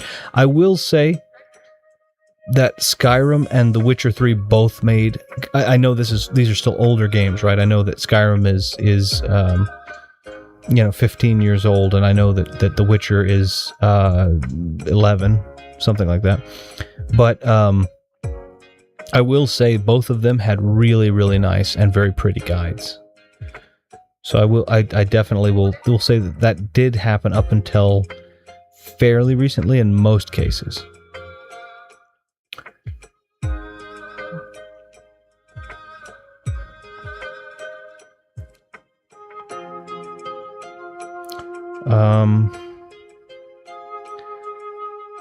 I have a real problem with people putting on a front or being completely fake. I'd rather you be blunt with me and tell me how it is than to pretend with me. Sure.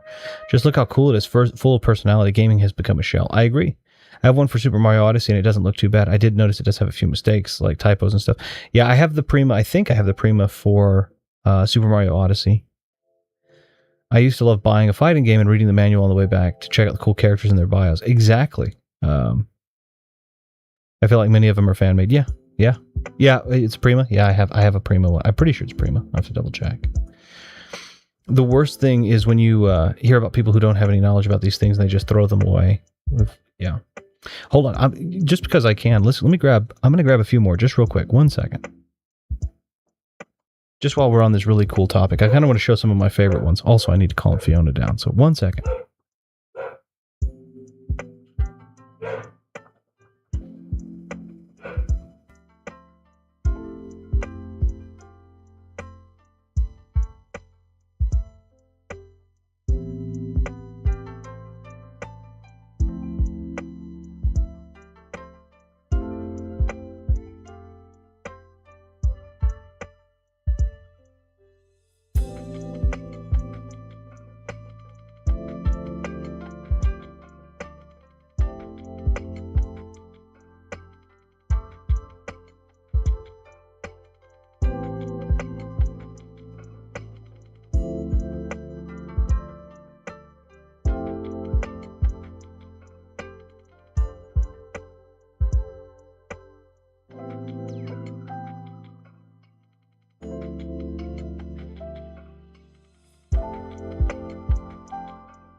Okay.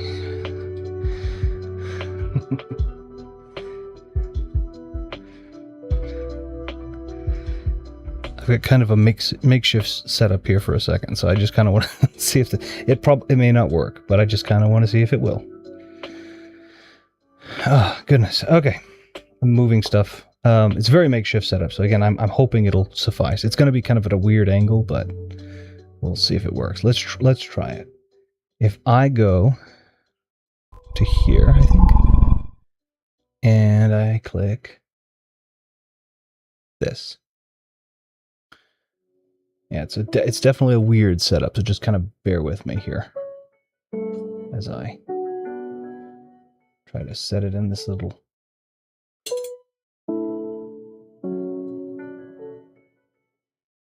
catch. Okay. Yeah, and forgive the mess. I have this on like a mic stand, so let me scoot this all kind of gently out of the way. And and if you see my like Pachaco stuff, just bear with it, because I love that little puppy dog and I don't even care. I don't know anything about Hello Kitty, but I know I like this little puppy dog, and he's all over the place, so there you go. Okay.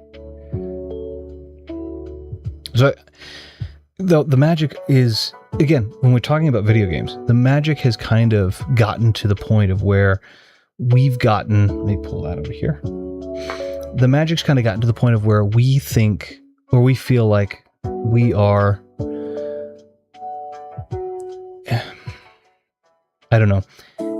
It used to kind of permeate your life. It was so cool. You would go and make phone calls in this.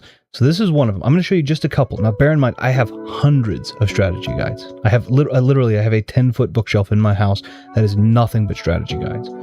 And then still some that overflow. So just throw this out there. Really quickly, let me make sure I catch up here.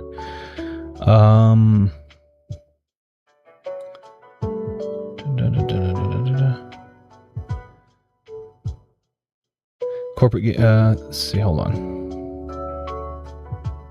We've lost things to most games, and I'm not even saying great games don't still release. Of course they do, but everything about the hobby has become bland and empty shell.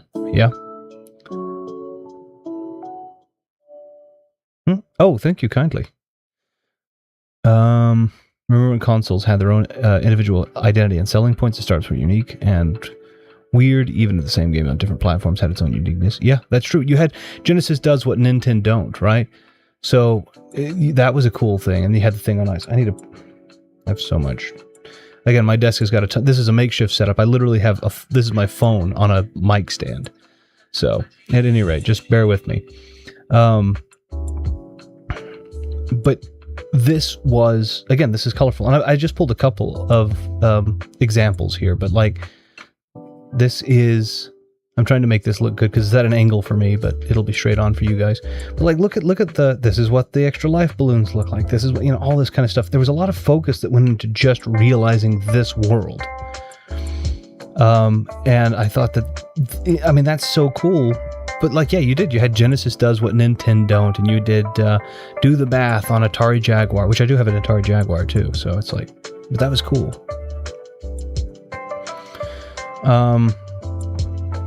Switch 2 just looks like a cool modern bit of tech, which it is obviously, but where's the colorful Nintendo-ness of it? Oh, I agree.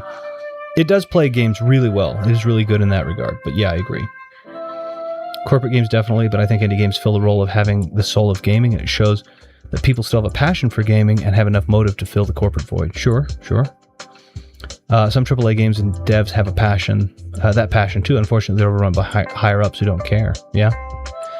Hyper-up sounds like a special move in a fighting game. I brought a fighting strategy guide I think you'll like. I brought a couple just because you said you liked them, so I'm going to show you a couple. I have a ton, but I will show you a few.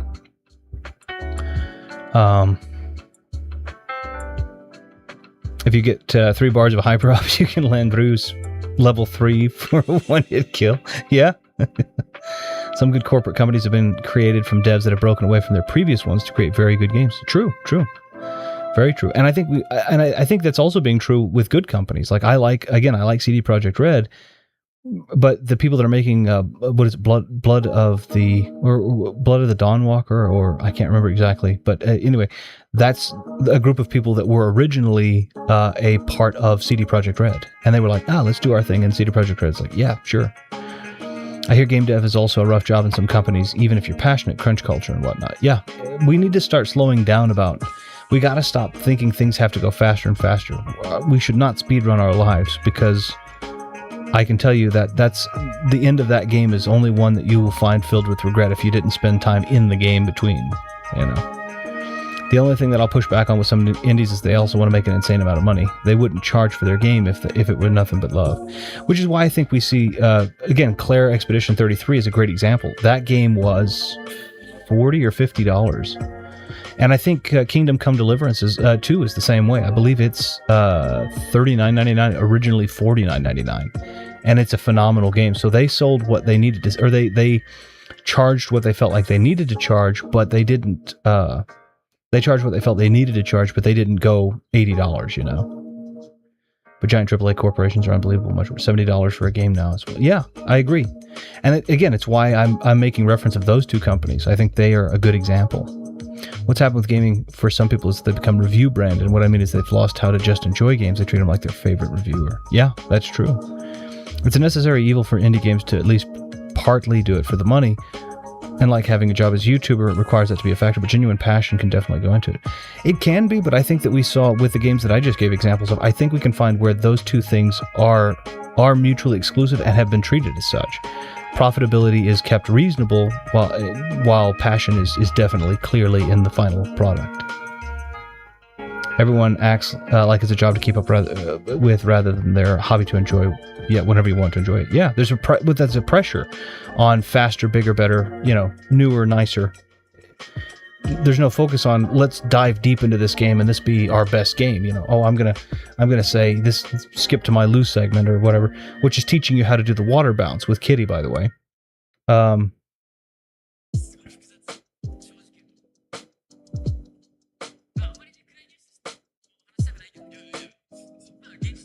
It's actually, speaking of a very specific technique to use, I was looking at that and I was like, it's a little bit more than that. But anyway, very, very nice.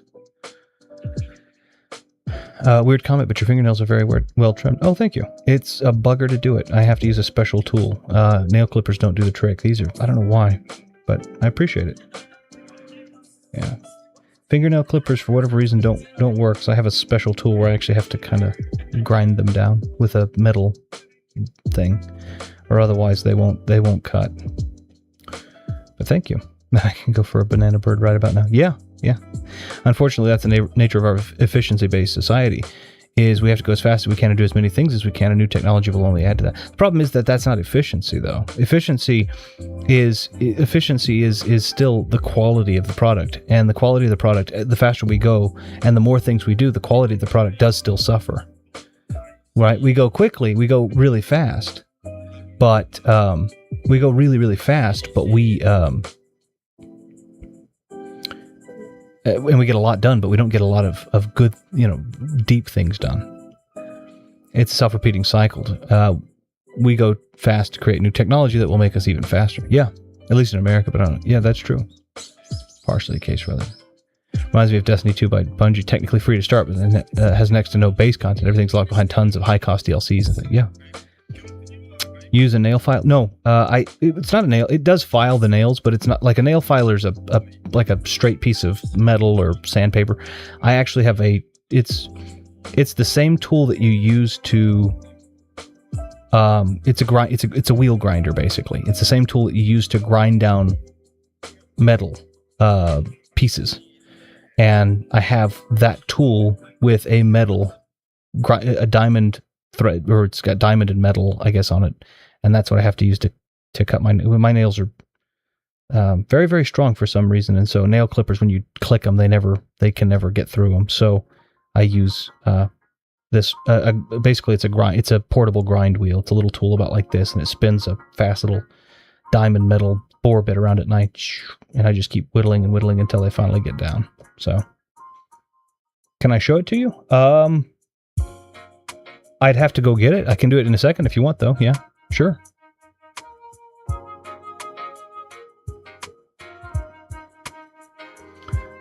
Just remind me here in a second, because I've got all these strategy guys, but remind me here in a second and I'll go grab it. Sure.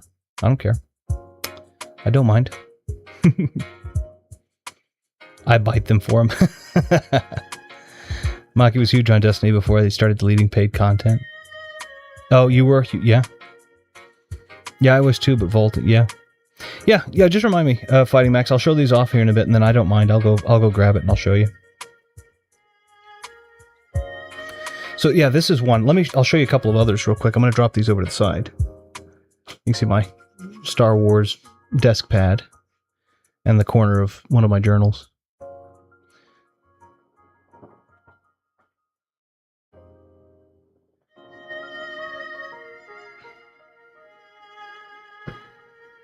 Okay. Yeah, I'll try to remember right as soon as I get done with the I'll try to remember right as soon as I get done with these books, and I'll go grab it. Okay. Hey, it's Viddy. Hey Viddy, welcome back. I hope things all went well. What's this? Has my doctor confirmed that the wizard has truly gone, and I'm looking at some book. Ooh, books. What about video games? Oh hi. Oh hi, Mark. Retro's going to show us his fingernail grinder in a bit. Yeah, that's Fighting Max had asked me about it, so I'll show it to you. I don't know. I don't know what brought it up, but he commented on my nail. He said my nails were nice. So, but yeah, I'll show you what I use. It's pretty cool. It wasn't expensive either, I don't think. I know. Look at the art on this, and I know that this is, again, I'm using a phone camera, whatever. It's not great, but look at the art on this. Like this is a painting. This is not the Siegfried you see in Soul Calibur 4, which is, by the way, one of my favorites. I'm going to try to flip. So there's the soundtrack right there. I also have a whole bunch of soundtracks for a lot of games. And you can see, I think the bottom of my little fixtures here, so I'm going to have trouble to... Yes, you notice my trim nails. Yeah, I will remember to do that. But so this is actually, it's a dust cover. But yeah, look at all of the artwork here. Look at that. We've got my character, my go-to is Raphael. And you've got Maxi, and you've got Sophita, and wait, where's Sophita? Did I point to Sophita? Oh, nope, she's over here. Never mind, I'm sorry. But you have and Siegfried and Nightmares up here, and you've got Tali, and you've got all these characters painted. And then you go into the book. Oh, and Voldo making a weird pose. And then you have... Let's flip these over. Check this out. This is what we were talking about. This is Cervantes. And the book is... I know the book is big, but this is Cervantes. So here's his little breakdown. Here's his bio.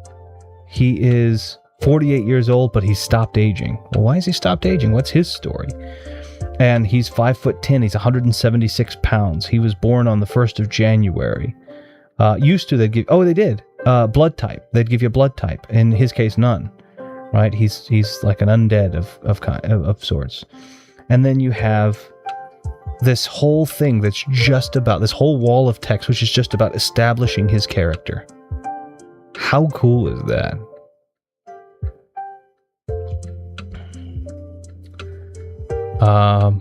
Few concerns for my screen, but my health is reasonable. Good.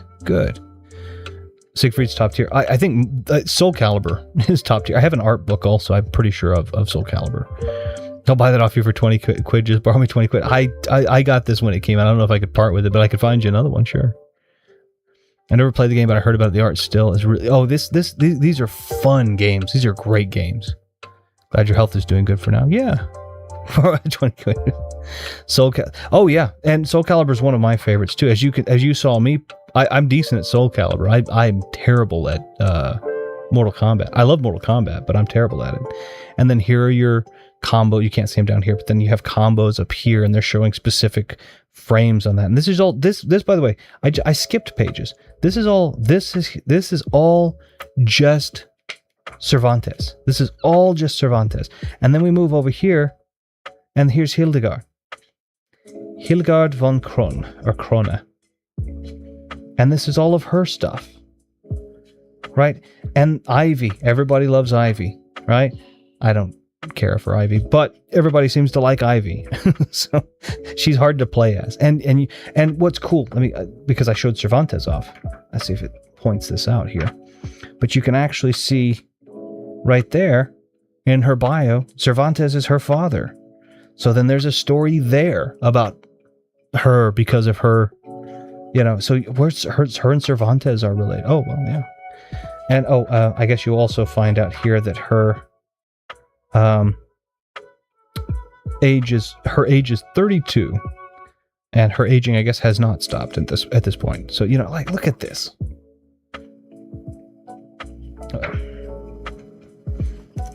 Killick. I mean, just the amount of things you could get lost in. All of these are just, again, all of these big pages, like Maxie here, all of these are just who he is, all of his story. How cool is that? I have a ton. Raphael is one of my favorites here. Let's see if I can flip over to him. But he is, at this point, he's 32. Raphael Sorel. And you find out that his foster daughter is Amy. And Amy's one of the playable characters. And then it kind of makes his story go in a direction. And it's so cool. It's just such a cool thing. But I'm going to skip through because I believe at the end here, and Yoshimitsu, who had crossovers with Tekken and such, obviously. I don't remember. I think there was am I wrong? But you have all of these really, really cool, this is when Starkiller was in here. Right, The Apprentice, who we now know the name is Galen Merrick, right? But it's just, I mean, look at that. So, after Soul Calibur 2, the franchise dropped in popularity despite still releasing quality games, but it's never reached the heights of Soul Calibur 2. It deserves to be as big as Tekken. I think Soul Calibur 4 is one of the best ones. And honestly, the one that they came out with, the sixth one, has been really good too. 5 wasn't very good, I don't think, but what are all these buttons? I'm just a few years older. Yeah, that's true. This is fascinating. I've never had a fighting game guidebook, but this looks amazing. These are cool. I've got a couple of more different books to show you, but these were so neat, and you would get the artwork, and just it was so nice, so nice. I don't see Konami code in the book. Yeah, well, it's not. No, I don't imagine. But that's probably because it's a Bandai Namco game. I kid. I also don't use a strategy guide. Hey, amateur. Yeah, it's kind of a running joke for him, but of course we all have the strategy. He's got a segment in his runs called the strategy. Yeah, running joke. Strategy guide breaks. I haven't really played a fighting game, so I'm out of the loop. There are a lot more moves than I thought. Oh yeah, there are a ton of moves. There are a ton of moves. Soul Calibur, it was big. It was a drastic roster. That and the story wasn't very deep, I think. So, but there's that one. Here's a cool one. Oop, I got to figure out where the camera lens is. The Morrowind now, bear in mind, this one's not in great shape because it's a little older also. The Morrowind Prophecies. And it's really just, it's called, just tongue in cheek, right? It's called the Prophecies because it tells you how to pass the game you haven't played. This one was a PC guide. And the fun thing about the PC guide is most PC guides were printed in black and white. But you still got, look at all these. These are your alchemy ingredients and what they could make and what the effects were. These are the different creatures and characters, their health and their agility and all of the things that you would find a potential problem for you. And then you've got your maps, you've got your major locations for this particular place. These are what your characters used to look like. So, graphically, not bad, honestly, for the time.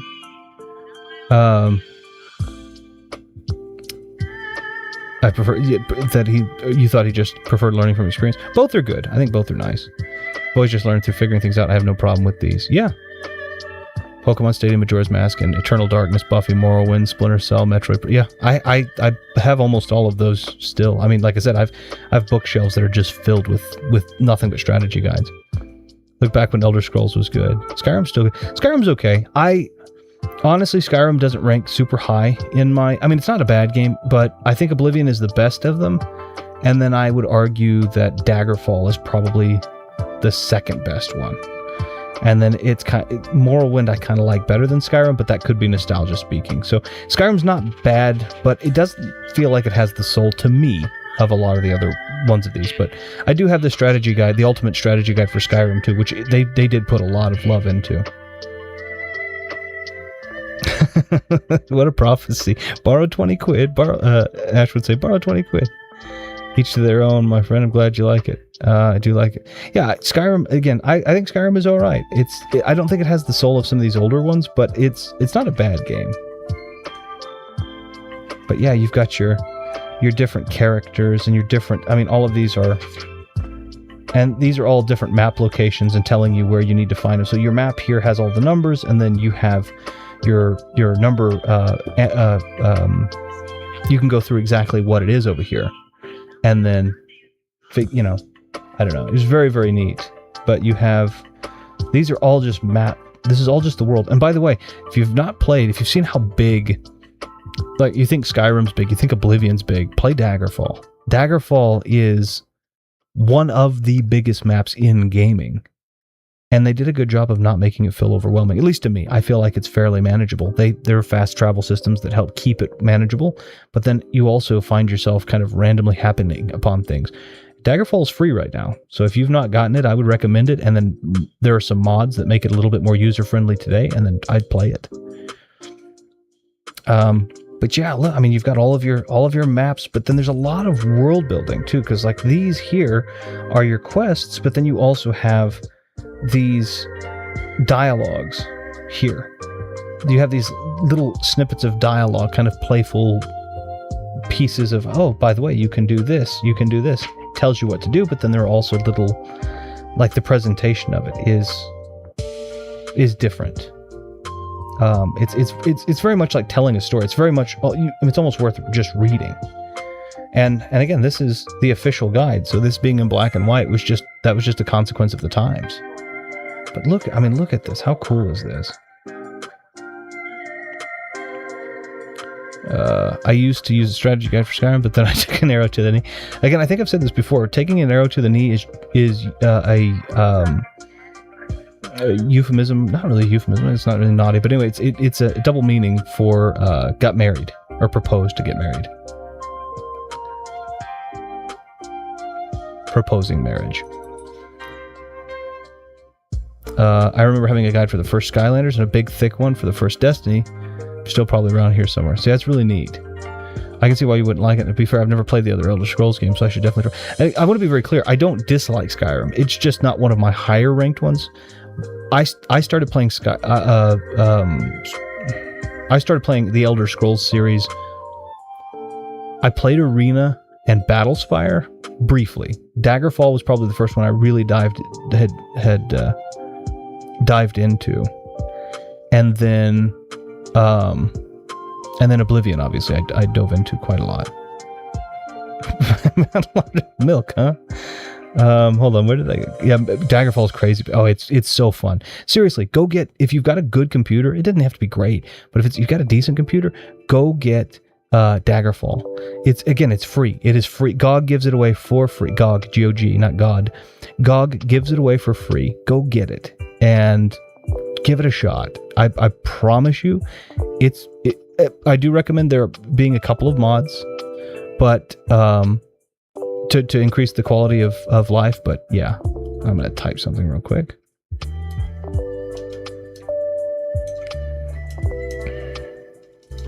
It'd help if I typed it in the right box here.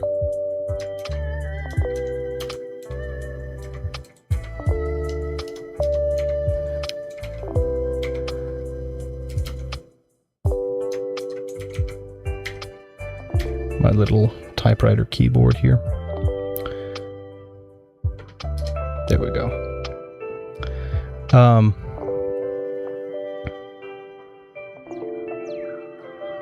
So I'm making some changes. I'm making some changes if the title is going to be about books now. Forget these virtual reality distractions from the life called video games. The written word will triumph over all. Well, I do read a lot of books. I can't show you. I guess I could show you, but I don't want to disturb the setup just yet. But I do have a bookshelf behind me. We have books everywhere again.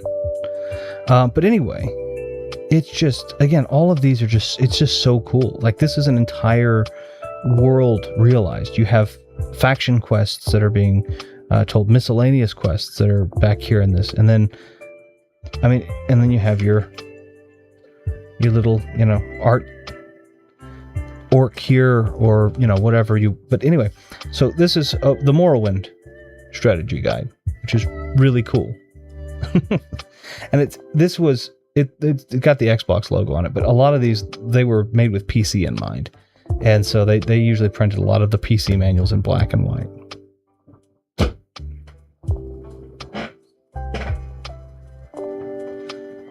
Here's one I really, really love.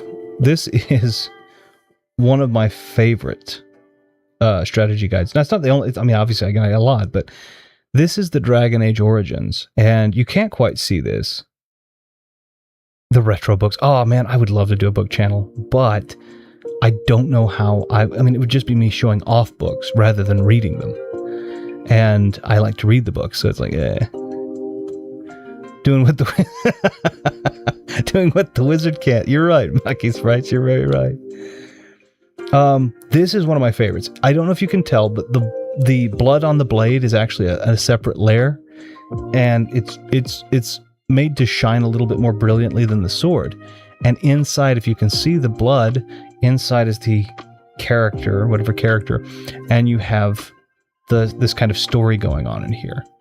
And then what they've done is they've actually, I love this, there are the signatures of the development team all in this, which is super, super cool. And then this one had a lot of love go into it, because I don't know if you can. I don't think you can quite tell this, but it is. The pages are like a coarse, kind of soft, weathered feel. Oh, and I love them. I really love them. It just feels so good. I did use this strategy guide when playing this game, by the way. I really like Dragon Age. This is my signature. It's a Prima guide. Yeah, it is. I liked Prima guides. Prima made some really, really nice ones. Just back of it real quick. Prima made a lot of really nice strategy guides, honestly. But yeah, you have, look at this, just these nice kind of aged, soft pages. It's a mat. It's not like a glosser. And then here are all of your mage spells. That's your spell book right there. Right? These are all mage spells. Entropy School, Power of the Blood School, which blood magic is supposed to be not good, but this is only downloadable. Well, I have the downloadable content, no big deal. But like, look at this. Oh, here are the different types you can be. You can be a spirit healer, a shapeshifter. Up here it actually says Blood Mage and Arcane Warrior. I don't think you can see this, but and then you got screenshots of the game. You had the quests, you had the maps. I mean, just look at how much love they put into these things. Like, this is, I'm on page 181 here, right? But look at all of this, just beautiful. And then you've got actual screenshots from the game. And this is a BioWare game, so it does play a lot like KOTOR, which was one of the major draws for me. And I will argue that this is very much, if you are a KOTOR fan, this is probably very much up your alley. If you're only a KOTOR fan because of Star Wars, probably not. But if you're a KOTOR fan because of the way that KOTOR presented itself and the team, yeah, this is definitely one of those. All of that effort. Now we have Veilguard. Yeah, and I have Inquisition. I have the strategy guide for it, and it's right up until Veilguard, because I have the strategy guide for Inquisition, and Inquisition is a great game too, by the way. 10 years old this year. The strategy guide has not quite as much, but pretty close to as much love as this one has put into it, and is a good game. And now we have Veilguard. And I bought Veilguard. I own Veilguard. At some point, I'll probably play Veilguard on the channel just because I want to see it firsthand and you guys to see my reaction on it, being someone who has been a huge fan of Dragon Age Origins since Dragon Age Origins came out in, 2008? I think 2007 or 2008 is when this game came out. And I was a huge fan. I mean, this was a day one purchase for me. And I mean, just look at this. You can't, it looks like it's shiny. I know it does, but it's really not. This is I thought you might be right, actually. Inquisition may be 12 years old. I thought it was 20. Yeah, you're right. Because it's older than Witcher, and Witcher's 2015. Yeah, you're right. I'm sorry. But yeah, I mean, just beautiful. And I do have the art book also. Used to, you could buy, that was another thing. Used to, you would buy these and they would either come packaged with, or you could buy one separate, but it wasn't a ridiculous cost. They'd send you an art book also. And so we have this, and the beautiful art. I have the beautiful art book that comes with it. Mass Effect was the same way. I have the art books that came with them.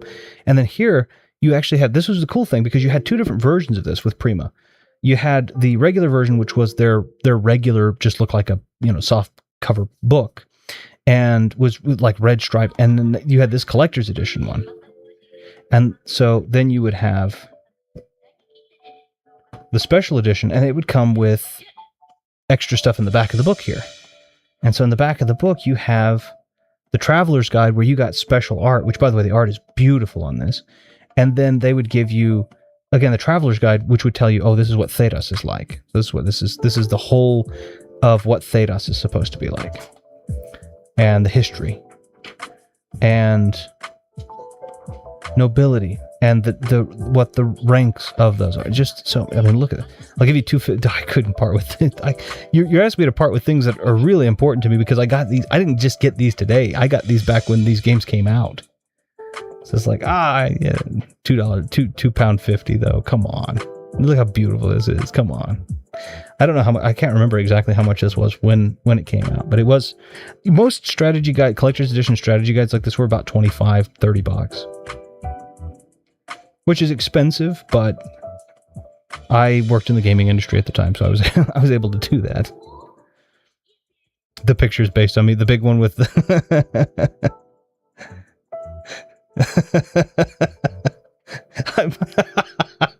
I'm pretty sure. I'm thinking. I'll flip to the. Hold on. I think you were. I'm sorry. That's funny. Hold on. I understand you're a grind, £2.85. Maybe that one. I'm not bald. I have long hair, and I don't have I have a full beard, so.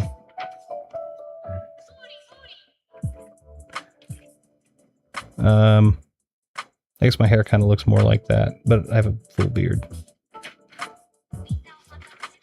This one. Honestly, I mean, just the hair, obviously. Not the that'd be cool if this were based off of me, but I don't think that at all. Hair-wise, though, it's about right. I knew which. I think I. I'm pretty sure it was on page 394. You were close, 338. I mean, close with. I mean, I think you might have been, guessing. So that was pretty great. Grind, I meant. I love that. They're all me. Yep, that's me. I'm also the dead guy here. You can't see him, but I'm also this dead guy here. So, but look, I mean, just look. This is what they used to do, and so here's where this is where my indication of slowdown is, because I could play and grind and go through this game. But this encouraged me, even after playing the game myself. Assume I wanted to learn everything myself. I was encouraged to slow down and to read.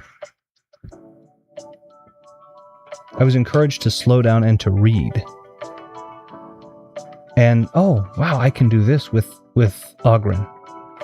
Oh, wow, I can do this with Shale. I don't know. Really, really neat, though. This is just... I mean, they used to pay so much attention, and this is just such a beautiful volume. And this reminds me of what Dragon Age used to be. It really does. It really reminds me of that, so...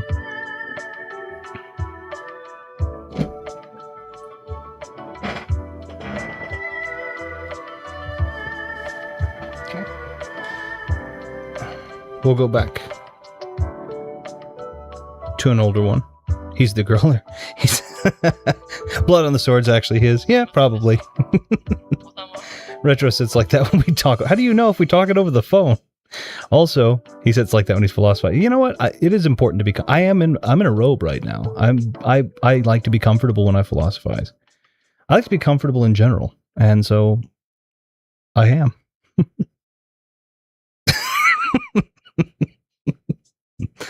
It's not May the 4th. You're right. With that one while waiting. How cool would that be? That would be neat. I'll see if I can find that. That could mean multiple things, though. Here is Masters of Terraskasi. Oh, that's just an unpleasant room, though, you know?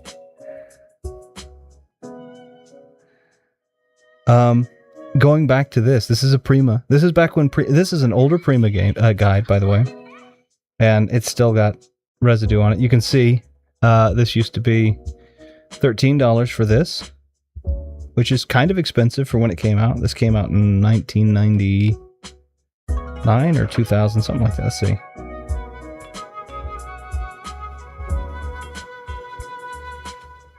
'98, and. Yes, you're saying it like JonTron, I guess, but I came up with the bath.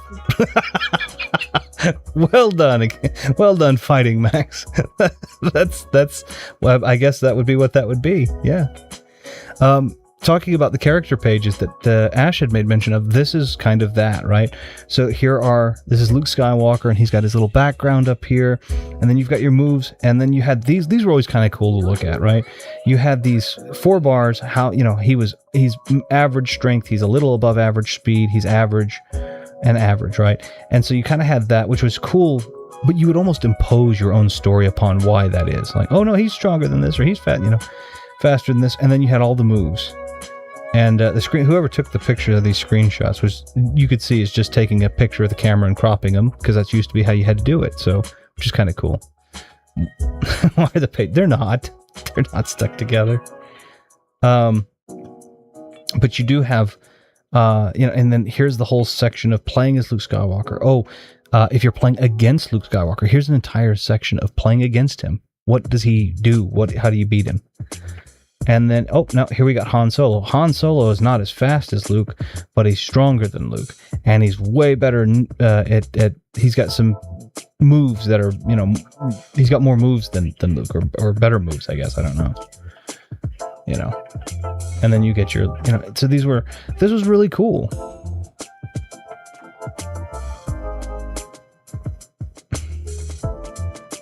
What are we doing?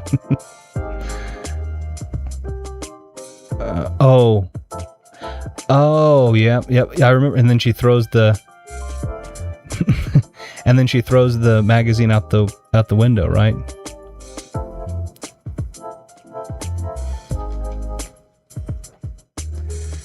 But yeah, then you have Chewie. Oh, Chewie's top strength, but he's very slow, And this one's a little bit more simple, but even still, it's got all the cool moves. And again, if you've played the game, you'll know. And I don't know, we got this Chewie pose, which is kind of interesting, I guess. But look at this. I mean, how cool is that? And then we had Leia. Leia's really fast. She's the fastest that you can be, but she's not very strong. So, but she's also easier to use. And it's like, this book will prove invaluable to Star Wars philosophy. But look at this. Look, I mean, just all the cool stuff. You have Boba Fett in here.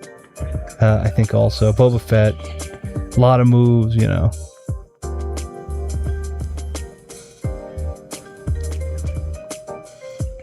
Meantime.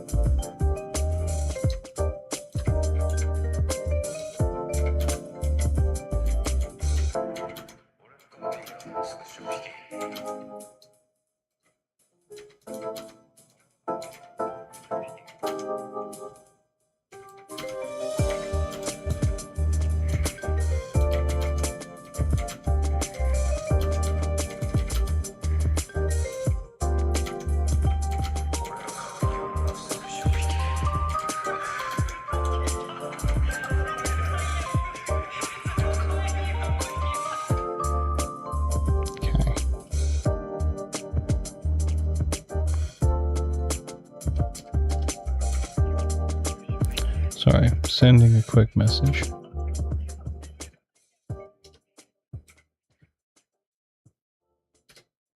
Okay.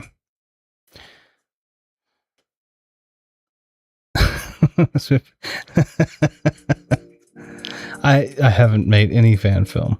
I have not, but yeah, you have all of these really cool, and Thok is a Gamorrean. I don't think it says that in here. I think it just says he's personal guard. Seen his share of action, but he's a Gamorrean. He's the pig guy, you know. And it just kind of goes to this whole thing, and you get these breakdowns of everybody. You've got and Hor was super strong. He's a Tusken. It does tell you he's a Tusken Raider. But I don't know. I think it's really, really cool. And then it shows you could also unlock different characters. You had Arden Lyn, who was from the beginning, and then you also had Darth Vader. You would eventually be able to unlock. And you have over here, you know, it's just so many cool things. And then you also have their victory stuff. You know, each one had an ending too, so it kind of tells you what that ending looks like.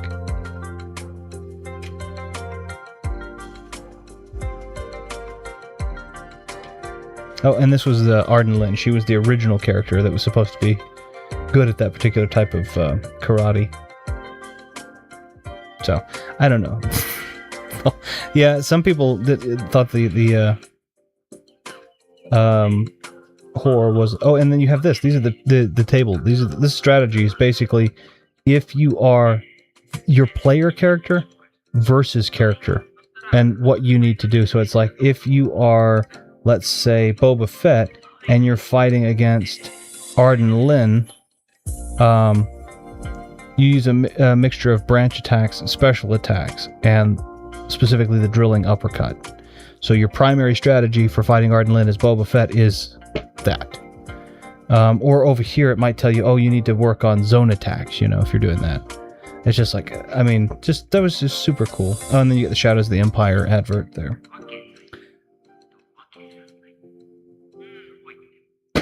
Yeah, nobody really knew who they were, so. 2 more. The Witcher. This is the ultimate or the complete edition guide, because they did come out with an original one that was just the main game, and then this one came out which had all the DLC, which they added the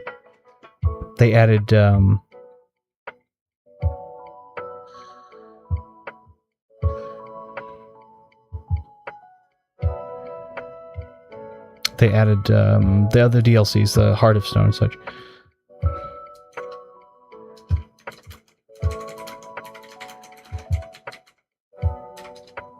There we go.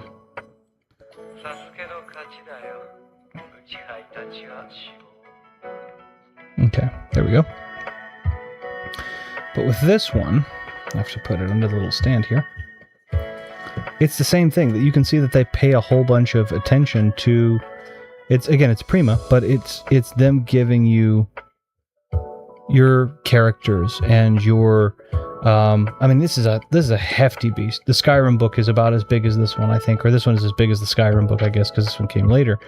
But they would give you the different big pieces of art, because this is a painting, and then they would give you, these are your actions, and this is how you do this, and this is how, and so you get, there's your alchemy trees. I mean, like, look at all this.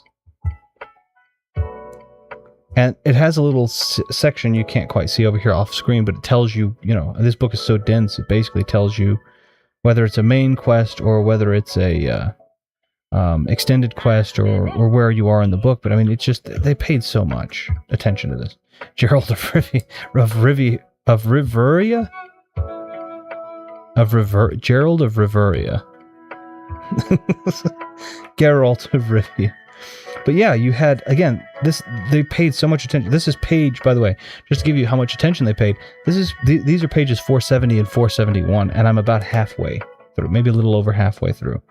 If I turn these, right, this whole thing, we've got the maps, we've got the, you know, all of the breakdowns of everything. If you want, and again, painting of the map. But then over here on, page 725, here are all of the enemy attacks. Funny his middle name is Of. Really? But like, look at that. Look at that. Just all, here are your enemy attacks. Here are all of your entire, basically the bestiary is here. And I think that's super, super cool. They did something kind of like this with Skyrim. And then these are all of your Gwent cards. If you want to go through and collect the entire Gwent decks, these are where you're going to look for them. And it tells you where you get each of your cards. And you can literally use this as a checklist. Go through, take a picture, and then cross them off on your phone or cross them off in your book if you're okay with writing on it. So just look at that. And it's just, they paid so much attention. Again, I'll go through it, and I'll show you one that's really, really, but they paid so much attention. Now this one is in poor shape. There's a story to it. This one's in poor shape.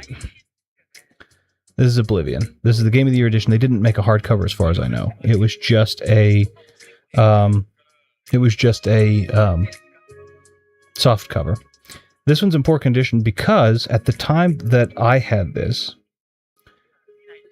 I'm not going to give all the spoilers, but my younger sister had a boyfriend. He was playing the game and he asked me if he could borrow it. And I said, okay, sure, fine. I let him borrow it and it came back.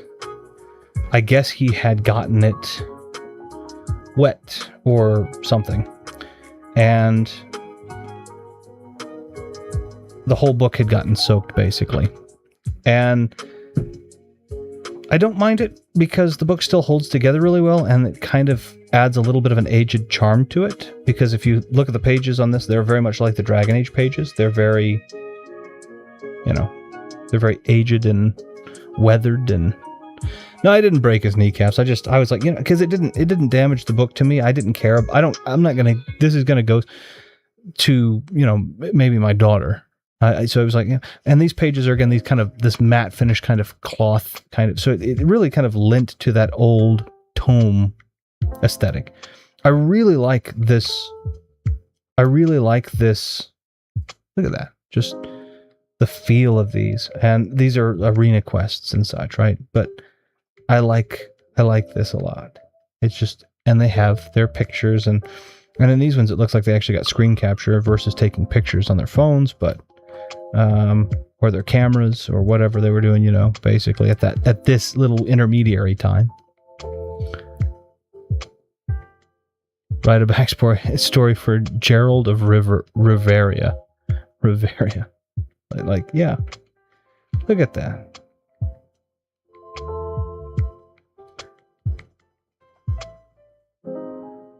And it's again, it's just, they used to pay this attention to it. These are the caches that you might find in the wilderness, right? And then you also got the artwork here. They did something kind of like this with Skyrim, but it wasn't a strategy guide. And this is where I kind of like this. I'll demonstrate real quick. But yeah, like this was the Oblivion book. And so you have the back of it kind of breaks the illusion because it's this, covers all of these platforms and da-da-da. But if you take a look at the front, if you take a look at the inside, this looks like a spell tome. But if AI writes the story, how would that work? I kid. Oh, right. I didn't even notice that. I read it and I guess I understood it as I said it. So I was like, no. No, it's not necessary. Ash, gosh.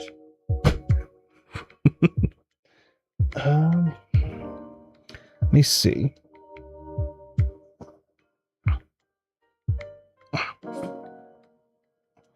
This is not a strategy guide, but this is what I think is kind of neat.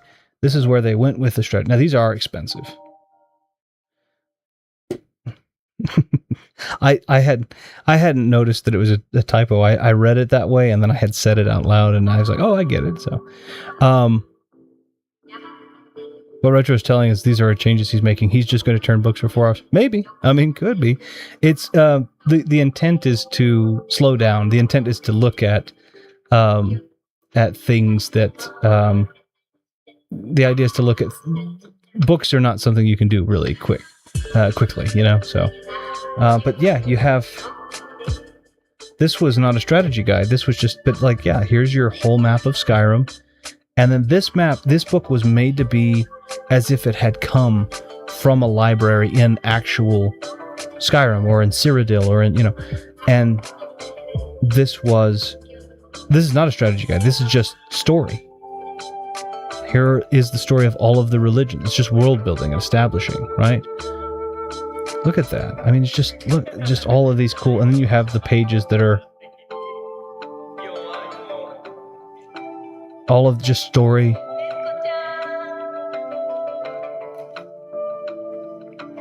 Like, look at that.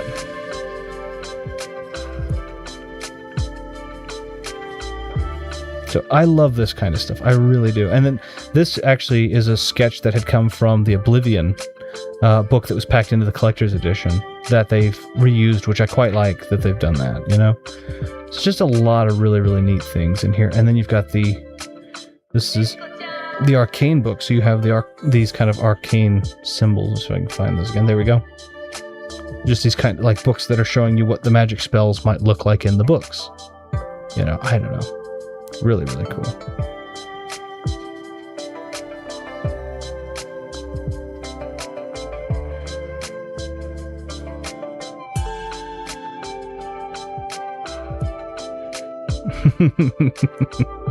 How cool is that? The books on the top shelf. Now we're talking. But that's Retro 2. How is he in all these books? I've been around for every bit of literature that has ever been written. But yeah, I mean, how cool is this? How cool is this? I just think this is really cool. Anyway, that's all of the books that I intend to show off. I guess I could show the copy of Meditations of First Philosophy I was talking about. But that was the one I was talking about.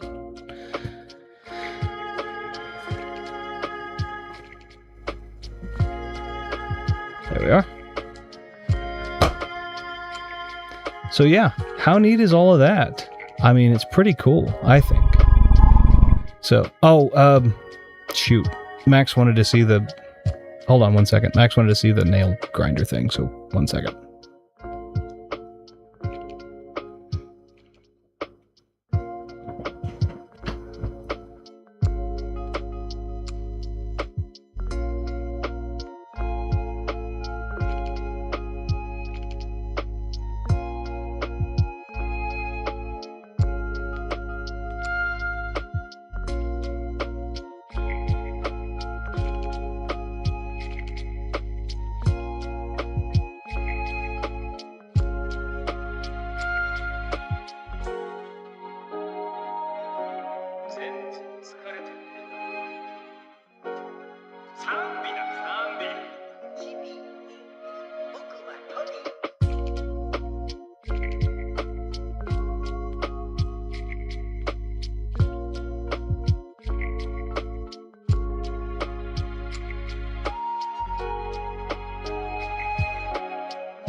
Okay. Do.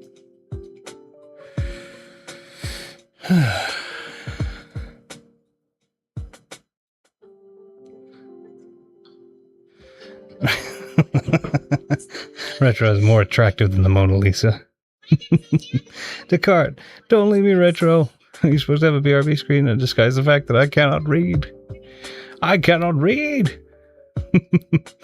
I guess I've seen Wizard Stuck on Book Syndrome. Cheers. I guess Fighting Max would want to see the thing I use. I guess I'll show him that. I have to remember which button I hit. This one, right? Yep. This is it. This little piece is metal and supposed to have diamond bit stuff in it, and so you've got a little control switch here. It turns the direction and it changes. I don't have it plugged in, but it changes the direction and the speed of it, and then you use it against the nail like this as it's spinning. You just like that, and just keep going and keep going and keep going. It's supposed to have like diamond something in it, basically, but this is what it is. You just, again, it just spins, and then you just run it across the tips of the nail, because you can't again, I can't clip them like it's a normal person can very easily, so it's got to be whittled away with metal and diamonds. This is little pieces. It's just it's just metal, just a piece of metal. So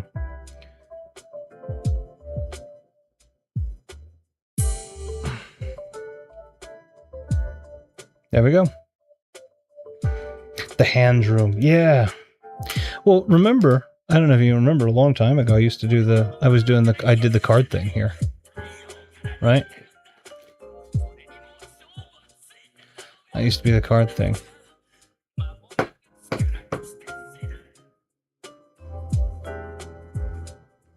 been a while since I've done the card thing on here. I still do the card thing very much, though.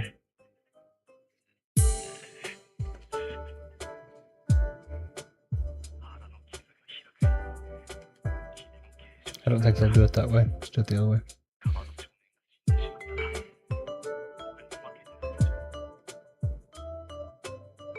These ones don't want to weave. Kind of.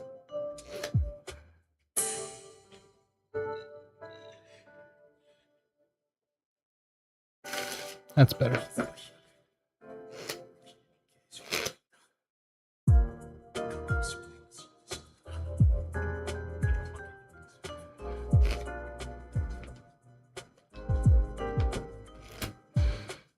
And then I used to do double or second heels.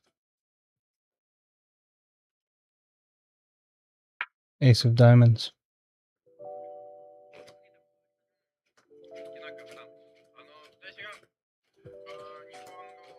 How many cards did I put on top of the ace of diamonds?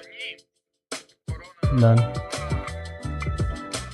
I'll do it face up.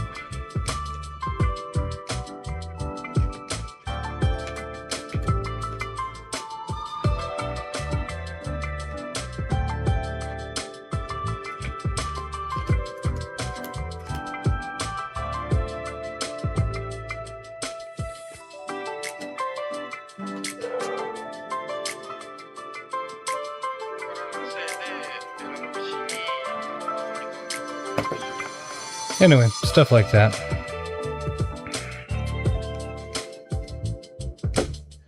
That's what happens when you've been playing with cards for 35 years.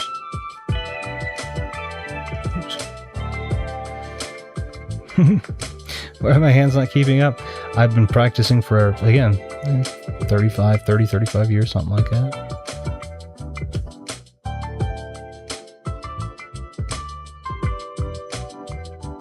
All kinds of cool stuff.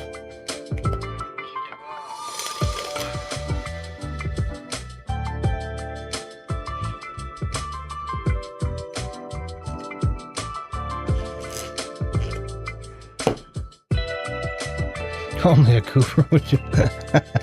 That's all right. But yeah.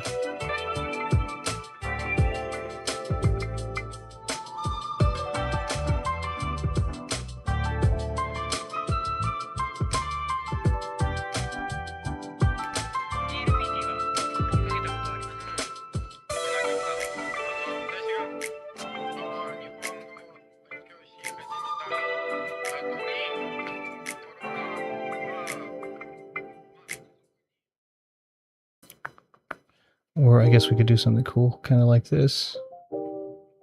King of Hearts or Two of Diamonds? Or neither, because you said you keep saying the Ten of Clubs.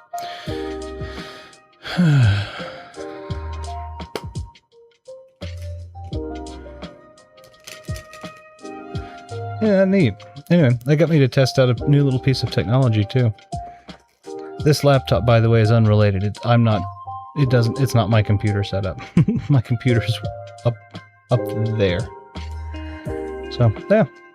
Anyway, that was a neat way to test everything. So, I appreciate everybody tolerating all of that nonsense and being kind. The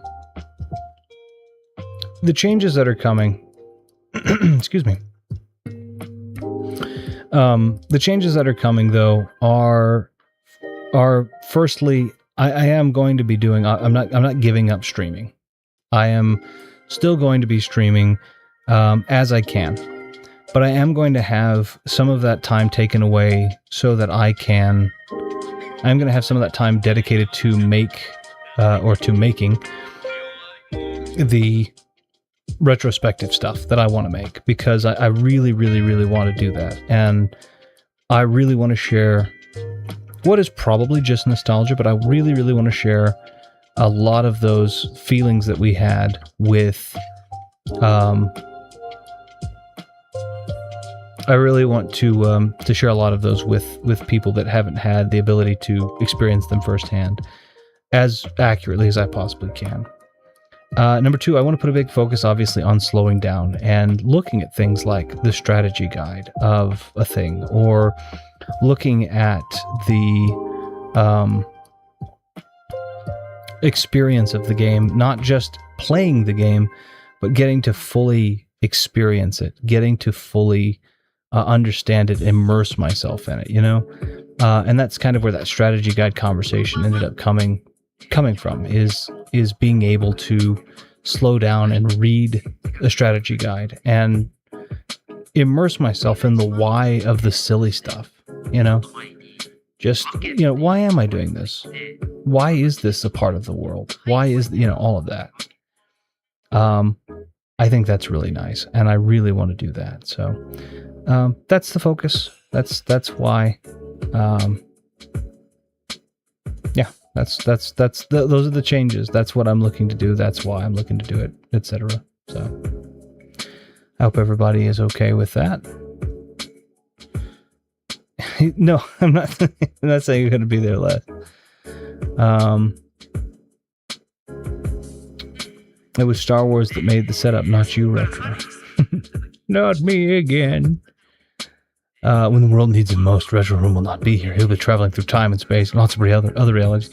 No, I'm still going to be there. It's just, I think that there needs to be a focus. I think there needs to be a big focus on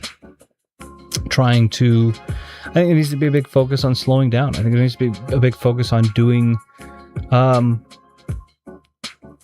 immersing yourself in a world of the fantasy of the game you're playing. I think that kind of stuff is important. I don't know,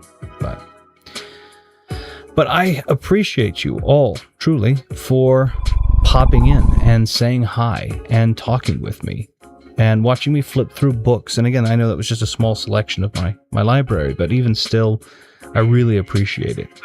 I hope you are meditating Descartes style. Could be, to some extent, yeah. I mean, there is some stop and reflect. There is some ask for more common sense. But I want to say thank you for all of you tolerating all of that nonsense. I know it's a weird stream. I know that, we did some stuff that I haven't done. It allowed me to test some stuff, which I was wanting to test anyway, which I am very appreciative of. So thank you for that. My being able to wirelessly stream my phone to my computer in camera is not something I've been able to do, really. So I'm staying out for 4 more hours. I'd like to, but I do also have some other things I've got to get to also today. And I'm sure you all have what you need to do too. So I'm going to, and not to mention, it's already, you've got less than an hour to midnight. I'm back. I have snacks. I have a blanket. But I really do appreciate you all for hanging out with me and listening and being tolerant and patient with me on this. And I hope you do have a wonderful rest of your weekend, rest of your Sunday, and beginning to your Monday, and all of those good things. So, but thank you so very much. Lunch back-ends and after the Nintendo reviewer is going to try a stream to boost the channel, etc. Oh, okay. But yeah, I'll be trying to stream as much as I can, but again, I'm putting some focus on trying to make projects and write them. I'm not going to dedicate when it's going to come out. I will do it. There will be something that comes out in 2026. I will say that. But I'm not going to say exactly when yet because it is such a daunting and large project. So right now I'm just aiming to just go through the process and enjoy it. I'm not putting any harsh deadline. I'm only putting on that I have to get it out. I have to put it out, right? But I'm not putting any hard deadline on myself and crunching it because part of this is the process is fun for me. Reliving all of this is fun for me. And I do find myself sometimes getting sidetracked and then going, I could have written that in, and then going back and writing it in. So that's what my intent is going to be. But I will be working on that. I will have a new version out and at some point, and then I will stream whenever I don't do that or I'm not actively working on it. And obviously, any of you, it's not making me less available. If you ever want to talk or chat or whatever, please do call me. I'm always happy, or message me through Discord or whatever, and I'm always happy to talk with you. But as I said, have a wonderful rest of your day. Have a wonderful rest of your... Oh, it's fun to be here as always. The guys were cool to see. It was a pleasure to have you here, and I'm glad to get to share that with you if you hadn't already gotten to see some of that stuff. It's really nice. But yeah, that's actually inspiring. No deadline, just saying I will upload. Yeah. I don't want to put pressure on myself because then I won't enjoy it. And the whole point of me doing it is to enjoy it and to share that enjoyment with people. So if I put a heavy deadline on myself, I'm already starting off on the wrong foot. If I'm saying I will have this out by March X or April X, I'm already starting off on the wrong foot because I'm putting pressure on myself and I'm enjoying it less, and that means you're not going to enjoy it as much either. So I'm going to put it out. That's the only thing that I will tell you. I'm not going to put a hard deadline on it. I will say I don't expect it to take the whole of the year, but we'll see. I don't expect it to take the whole of the year at all, but it doesn't matter. I'm working on it actively. I'm having fun working on it. I will put it out at some point in time. When I get closer to actually having it done and ready to go out, or once I've put it out, I'll share the channel with everybody who wants it in a link or in a chat or whatever, and you can check it out there. But have a wonderful day, a wonderful rest of your weekend, wonderful rest of your day, wonderful rest of your Monday, Viddy, and a great lunch. And we'll see you guys next time. Bye.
しかし心当たりくらいあるだろう。思い出すまで頑張ろう。